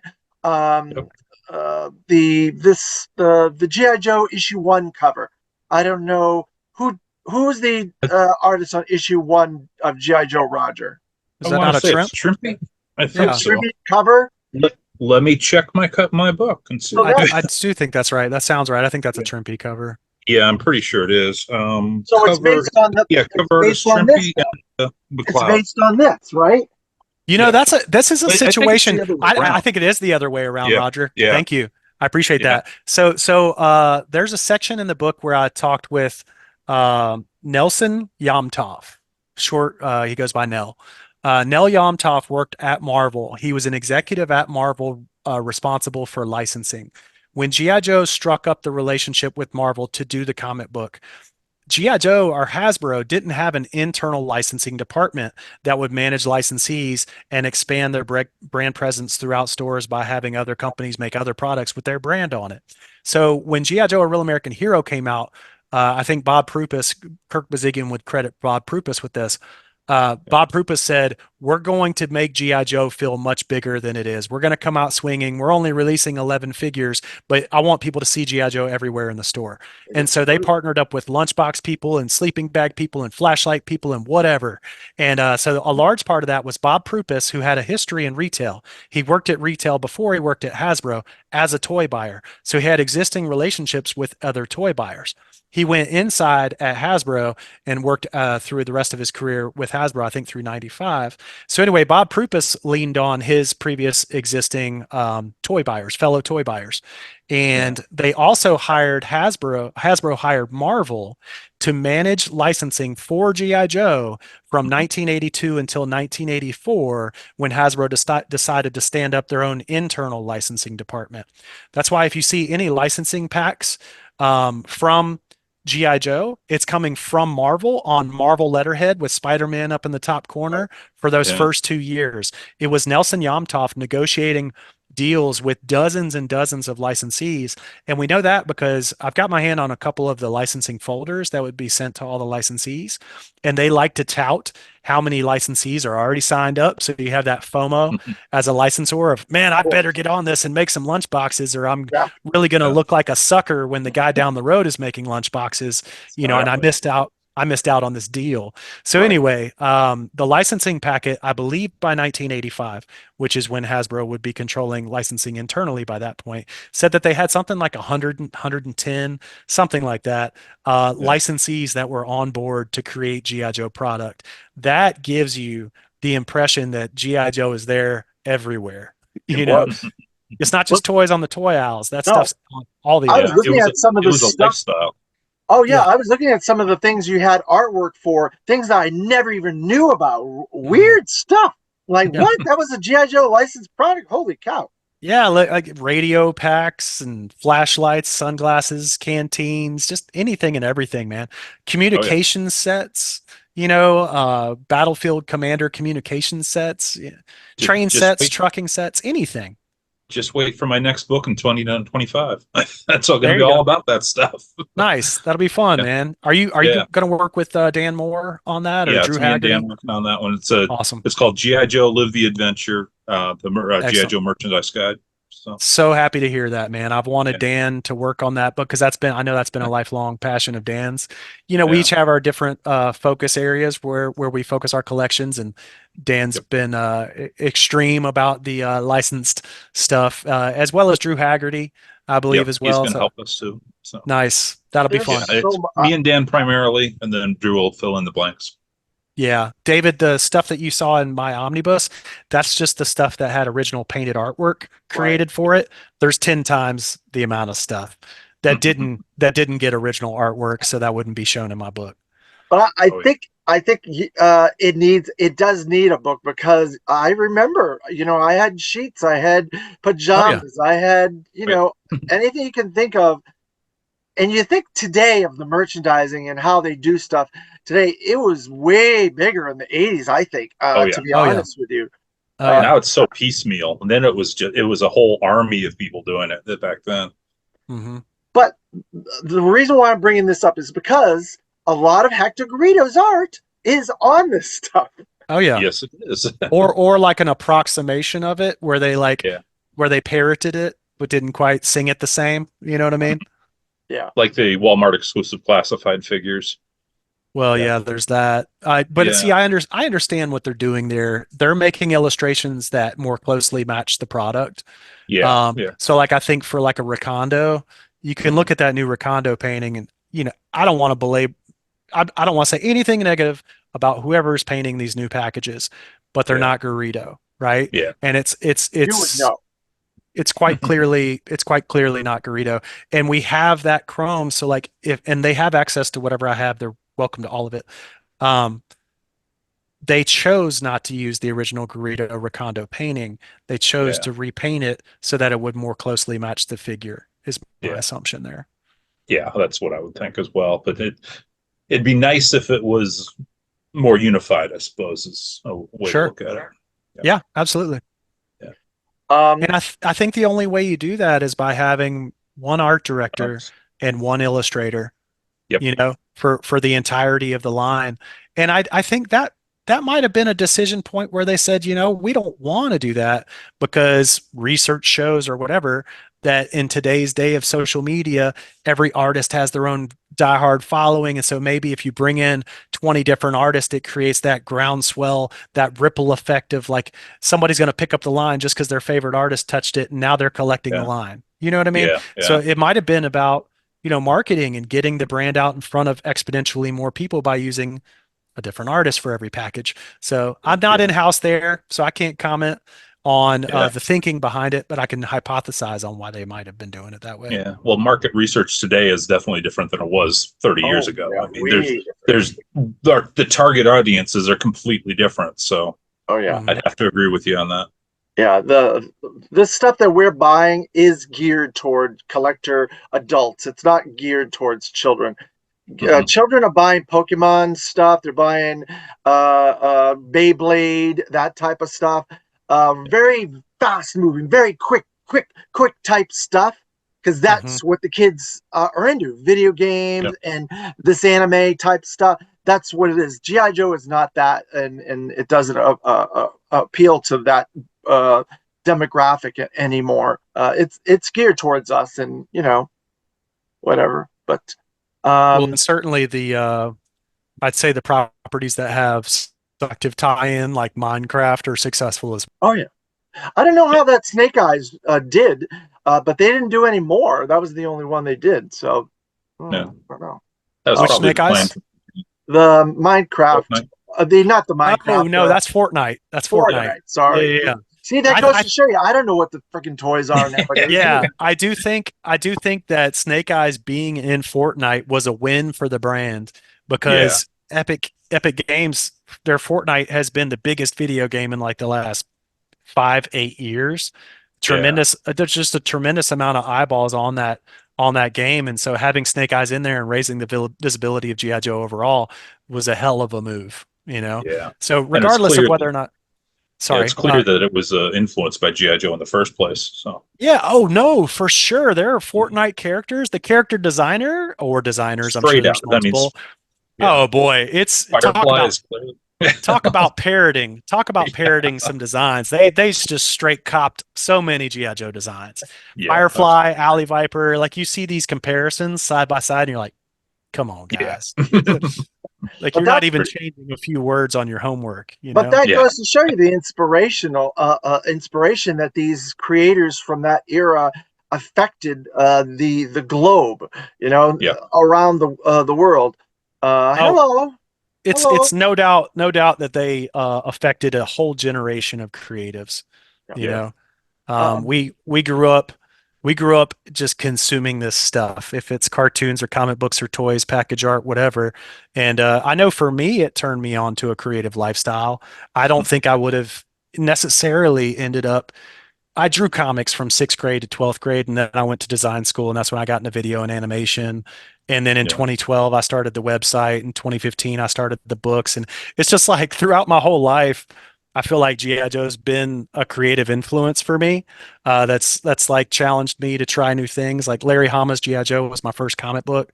Yeah. And, me drawing comic books from sixth grade to 12th grade, it's because Hama turned me on to them, you know? And so, yeah, I think it inspired a whole generation of creatives. And I hear that from a lot of the people buying the book because they can put Yeah. little comments in when they buy, they can put something in the notes when they're purchasing. And I've heard from several people where they're like, this artwork is the reason I became an illustrator or whatever. There's countless stories like that. It's almost Yeah. as ubiquitous as people that say, I joined the army because of G.I. Joe. I hear that a Yeah. lot too, In the you know? 60s, maybe. I don't think in the 80s. Well, maybe in the No, 80s. I've seen a few people Yeah. from the 80s. You're right. You're right. Dan Moore's one of them. The guy we were just talking Yeah. about, Dan Moore, he went in Yeah. the army Sam is because of another G.I. Joe. one. So, Yep, Yeah. Sam's another one. Yep. yeah. So we Yeah. know definitely people from the 80s and 90s that went in the military because G.I. Joe made it Oh, look yeah. fun and glamorous. Absolutely. Um, Roger, is there any questions that you would like to interject in here? Oh, we've covered so many subjects. I'm not sure if there's anything new to add. I want to make sure I give If, you some if, time here. if I ask a question, we'll go off on a new tangent. It's true. It's true. Oh, But nothing, Roger? not specifically. I mean, Okay. yeah, Well, the inspiration, I think you're right about that, Carson, because I think someone should write a book about this. Is the literacy of America went up when Larry Hama's GI Joe comic came out? Because I've Oh talked to wow. hundreds of people that picked up that comic. That was their first comic, and they got learned how to read, became a better literate person, and stuff Mhm. like that. I think there's a book in that in and of itself. The yeah, literacy, the raising of the literacy level of America, Mhm. thanks to GI Joe. Well, I I think don't know. Roger can probably comment on this, but I believe Jim yeah, Shooter's been quoted as saying that the G.I. Joe comic book was by far the highest selling yeah. direct mail book for them for several years. Even overall, it was for Mhm. direct mail. It was double that of I think Spider-Man and Spider-Man. X-Men combined. Wow. So it was Yeah. massive for People them. that didn't grow up in the So, 80s, they don't understand how huge G.I. Joe was, Oh, man. yeah. No. I mean, Marvel was like close to bankruptcy. They were financially not in great straits. GI Joe And when saved them. Hasbro, yes, and Shooter said that. And when Hasbro brought G.I. Joe to Marvel, it was like the redheaded stepchild where everybody was like, oh, a licensed property. I don't know if I really want to do it. Nobody wanted to do it. And then Larry made it so amazing that it becomes Yeah, their number one comic. It's like, what? He yeah, changed the game in terms of like creating comics for licensed properties. People used to look absolutely. down on it, and now they want to do it. Like, look at Yeah, what Skybound's doing with G.I. Joe right now. It's from what I'm hearing, it's great quality. And yeah, Skybound's top of their game. They're not going to sign up for a licensed property if they're not genuinely excited about doing it. You know, absolutely. so I think Larry, that G.I. Joe comic, it saved Marvel. It changed the perception of licensed properties in general. Like, you can't underestimate the value that that book had.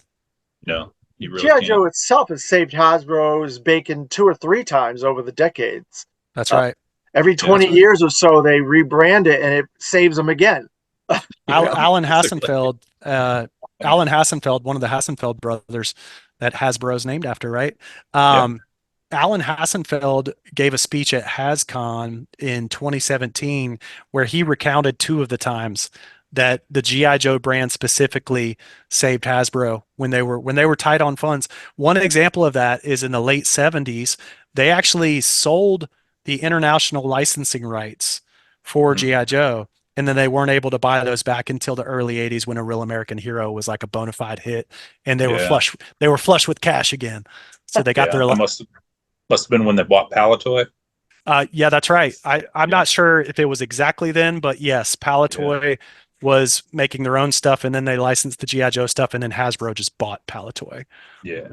Yeah. So Yeah. So I know that they saved them again in '82. They saved them again in the early 2000s, mhm.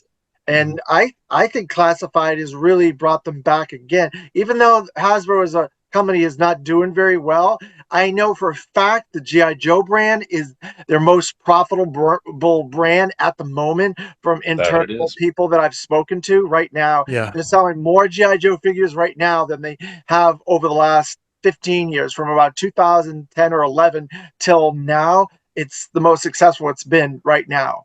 So And Yeah. it's just amazing to see after the kind of drought that we had from 2015 to 2019, 2020. It yeah, was it was slim pickings. We weren't getting anything as GI Joe fans. When Toys R Us went bankrupt and shut their doors in 2018, they were the last brick and mortar carrier of GI Joe. You know, Walmart and Target had GI Joe up until Retaliation, and then they pushed the film back for a year. Yeah. Walmart and Target got stuck with movie figures for GI Joe Retaliation that Yeah. they didn't have movie support for it, and that didn't sit well with Walmart and Target, and so they canceled GI Joe. Then it was just stuck at Toys R Us, and then Toys R Us closed their doors. It was like, oh my God, is GI Joe going to die?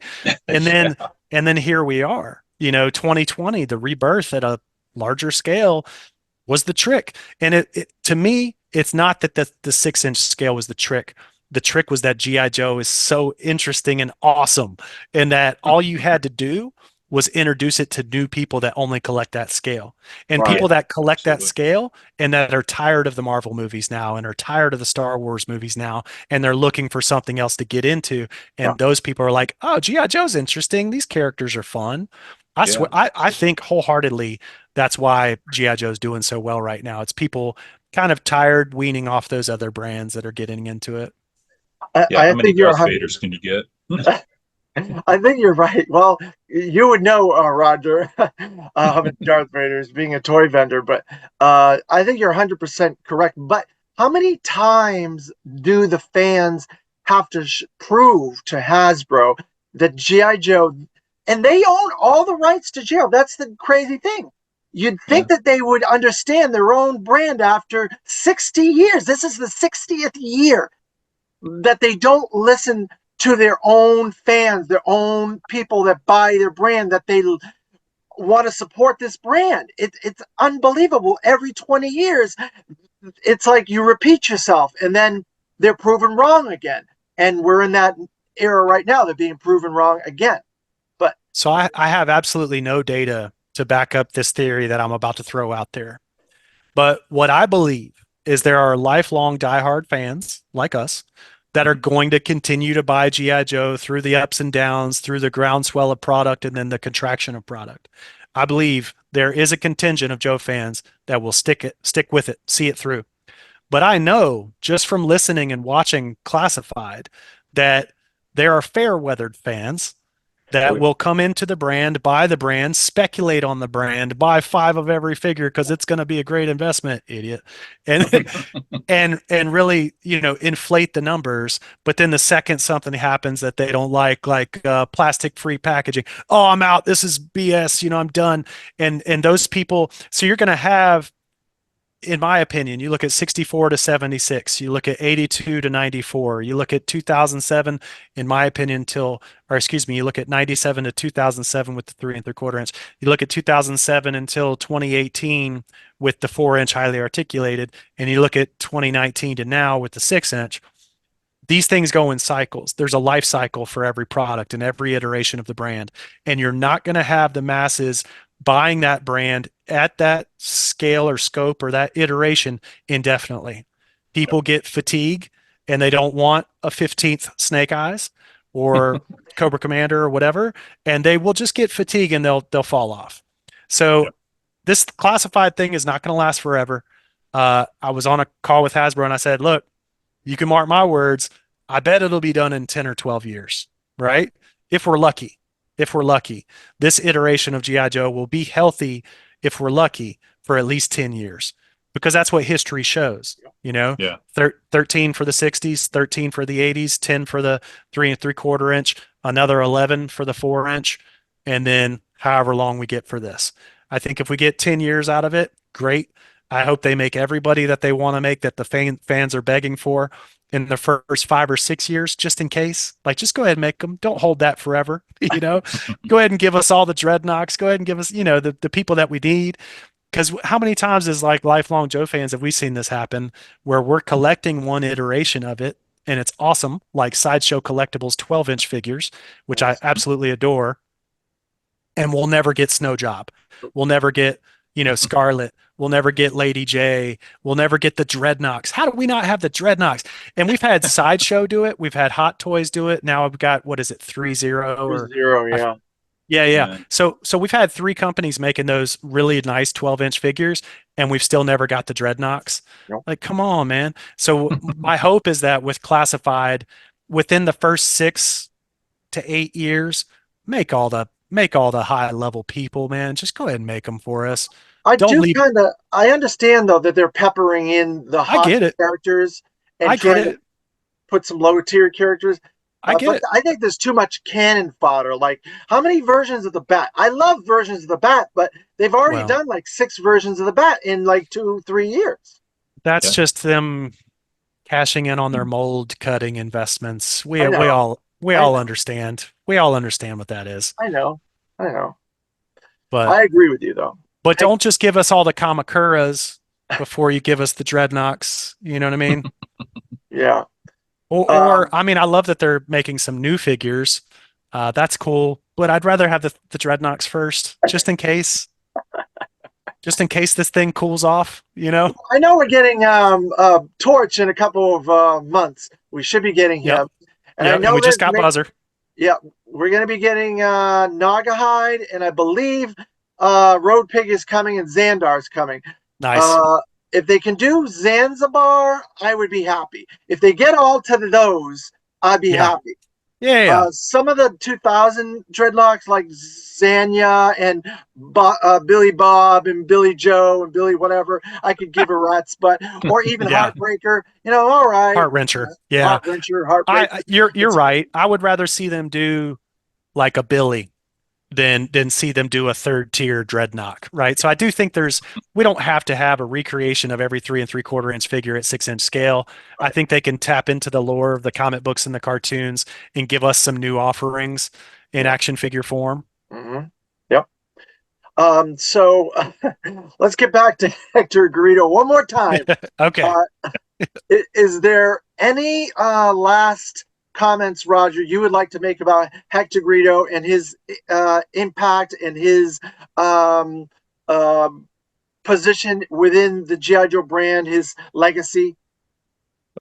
I just have all these memories of going into any store and seeing anywhere from 4 to 15 feet of nothing but GI Joe packaging, and just having that impact of all of that beautiful artwork. And I would pick out figures based on the packaging art and the number of accessories they had, and I'd be in the store just staring at it, going, "Okay, this guy's got 2 missiles, and this guy's only got 1 missile." And he looks cooler in this picture. So it had a tremendous impact on how we collected and why we collected. That cross sell on the back, when you got a new absolutely. year in, and those are all just Garrido paintings at this tiny little, like 1 inch by 1 inch. And man, you could tell so much. It just gave you so much excitement. Just that one little sneak peek of a little thumbnail of a Garrido image, and you wanted all of them. And I'd be sitting at home looking at those, deciding who the next guy was after I got the first guy. Yeah, because you had to prioritize with your budget, right? So yeah, exactly. It's incalculable, honestly. Like the impact of a Garrido on a brand like GI Joe. You can't put a number on it. In terms of like the most impactful creatives to touch the GI Joe brand, if we're just talking about a real American hero, Garrido's up there, top 5, no question. Ron Rudat is absolutely there. Man, this is probably something I shouldn't do, but anyway, I'm going to do it. Ron Rudat for designing the first 115 characters, Kirk Bazigian for making it happen, getting it off the ground and being the voice of a real American hero. All the newsletters, all the packaging, all the call outs on the packaging, that's all Kirk. So Kirk's got to be there. Hector Garido. Larry turned plastic into people. So absolutely, let's go ahead and put Larry in there. Ron, Kirk, and Larry. Hector Garido is absolutely in there because while Larry turned plastic into people, gave them personalities and stuff like that, Hector took plastic and made it exciting. Look at 1982 Scarlet, not an exciting figure, not a compelling figure. But you look at that package painting, And then Yeah. when you play with that figure, you picture that woman, and it's just a whole different level of expression Yeah. of it, of you can visualize, You because brought let's be honest. imagination. You brought Yeah. imagination to it. Yeah, if you never You saw did. the comic or the cartoon, that gave you a leaping off point. Yep. That gave you a basis for your imagination. Yep. So who would you put in? I'm curious. Let's make this a little Your other activity. guy. Your Who's the your fifth? your guy that worked with Hector Ed Garido. Morrill? Yeah, It I think could so. it could Based on well. all the things you've been Yeah. talking about, the guy was very integral in this brand for a long, long time. Yeah. Yeah. Yeah. I I'm a think huge that's fan your of Ed, top so I'm five. happy to hear you. I'm happy to hear you say that. I'm a huge fan of Ed, and I know how impactful he was for 20 years. So it's awesome to have that conversation and think, you know what? He probably deserves that fifth spot. Yeah. I think you're Yeah. right. If he's not in the fifth, he's in the top seven at least. Yeah. I don't know who else would Yep. be ahead of that, but I would give those Yeah. five your Mount Rushmore of the real American Right. heroes. Yeah. Absolutely. Nice. It's a great analogy. Great metaphor. I like it. So then, closing, Carson, you've talked a lot about the work Hector's done and stuff like that, and you gave a few remarks after Roger. But you want to close this out with your thoughts on the inspiration and legacy of Hector Garido? Absolutely. When Hector passed away, his like friend, not really agent, but his friend that was helping to liquidate like the last of his paintings, Dan Napolitano. Love that last name. Anyway, he's a fellow author, and I had struck up a friendship with him, and I had purchased some Garrido paintings that were like book covers, that kind of thing, and very fair pricing. So if anybody's looking for it, you can contact Dan through Hector's old Flickr account. Dan let me know, since he knew I was an archivist and working on the book series, he let me know when Hector passed away. And so I was able to get together with Ed Morrill, and we were able to, in Kirk Bazigian, and we were able to kind of break the news to the community with quotes from Kirk and Ed on how impactful Hector was. And it was mind blowing to see all the commentary come in, all the shares with people adding their own commentary to it. His impact on a whole generation of kids was just, it's impossible to calculate. And I think most people were just thinking, oh, Hector Garrido, he's the guy that did G.I. Joe from, like 82 to 89, maybe. He did the G.I. Joes of the 80s, because Doug Hart really did change the style of G.I. Joe packaging and made it his own once he got, in place with the DEF and the Eco Warriors and stuff like that. Very photorealistic portraits with photo references and that kind of thing, shooting with Yeah. people around the office at Hasbro's and immortalizing them on the packaging, but a less cartoony, more photorealistic look is what Doug went for. So I think a lot of people assumed, okay, so from 90 on, it's pretty much all Doug, but it wasn't. So I think it's impossible to calculate the impact that Hector Garrido had, not only on the generations of kids in the 80s that collected, but also in the 90s, because we know he was doing about half, I'd say roughly half of the packaging from 90 to 94. So yeah, I mean, beyond that, he had decades of successful illustration, doing book covers, doing after G.I. Joe, he did a bunch of like porcelain Christian plates. He had his kind of Christian productivity in the 90s. Just a first generation American that had an amazing, immeasurable impact on American culture. Yeah. So, Well, I'm going to close this out by saying Hector Carrito impacted me tremendously because he helped put a Native American person on toy packaging, and I don't think that had ever been done at the time. Up until that point, that's the first Native American that had been put out by Hasbro. I know definitely, but maybe no other toy company had done that. I'm Native American, and seeing and you hear a lot of cliche people say seeing yourself on TV, seeing yourself up on the screen, blah blah blah. It really is true for me. Seeing Spirit when I was a child as a toy, I was like, that's my people. Maybe nice. I don't look Native American, maybe I don't act Native, but I am a quarter Native American. My mother and my grandfather were 150%. And so I appreciate that he brought that to the forefront.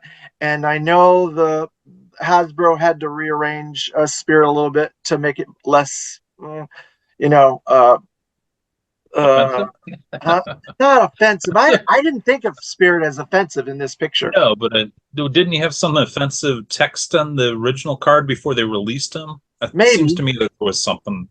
something that was edited before they actually went to print. Never bothered me. I feel like his name might have been Shaman or something. It was Shaman in Canada. I don't Oh, okay. know if it was in the early I thought drafts his for name was Spirit Iron Knife. well, yeah, his name is, but on the file card, his code name was Shaman in Canada. Oh, hmm hmm okay. Yeah. But no, I think what David's referring to is they removed the, I'm not sure the technical name for it, but like the loincloth kind of accessory. They got Right. rid of that for the Yeah. classified version. Oh, okay. Gotcha. I certainly can't speak to whether or not it was offensive. I didn't think it was offensive, but I wouldn't be the one offended by it. Yeah, And I certainly wasn't offended at the time, but I David, can see why somebody might be offended back then. wasn't it something to do with the tribe that he was supposedly from on the file card didn't wear those kinds of cloths or Right. something like So that? it wasn't accurate, but like I Yeah. said, it didn't bother me. I was from a tribe. My heritage came from a tribe in Massachusetts. Can never Mhm. remember the name of it. It's like a sequoia, or whatever. Uh, Sure. it's a weird name in Massachusetts. We came down from Canada through New England, and Mhm. the reservation was in Massachusetts.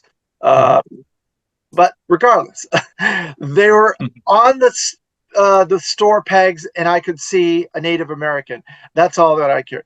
And so he brought that realism to it. He brought that honor to our people and things like that. And I Nice. loved that when I was a young child. And when GI Joe came out, I was maybe 8. A Real American Hero, I was 8, I think, in 82, because I was born in 74. So I was 8. So you can only imagine an 8-year-old child seeing these toys. When Spirit came out, it was 84, I think. So I was Yep. 10 actually when 10. Spirit came out. hmm But so I respect Hector Garido for the work that he did and the inspiration that he created with me and hundreds of thousands of kids around the globe hmm that he impacted and he touched and brought us to a brand that makes us happy to this day. Yep. And I want to say thank you, Hector Garido. And I want to say thank you, Carson, for bringing to light that work that he did with Ed Morrow and Hasbro, because I don't know if anybody else is going to do that. And I'm glad that I was able to talk about him today. As much as we could talk about him, we went Yep. off a little bit, but so thank you, Carson, for that. And I want to say thank you for being on this episode of the G.I. Joe Fan Club Live. And if folks out there would like to give me some ideas for future episodes, uh, just put the comments below. We will take those under advisement. And I appreciate everybody in the community that's watching today. So, Roger, thank you for joining me again, and we You will bet. see you next time. Thank you, David. Appreciate all the work you're putting in on the series, man. Thank you for Yeah. having me. And regarding archiving the artwork, it's been a great honor. So thanks, man. Appreciate Well, it. thank you.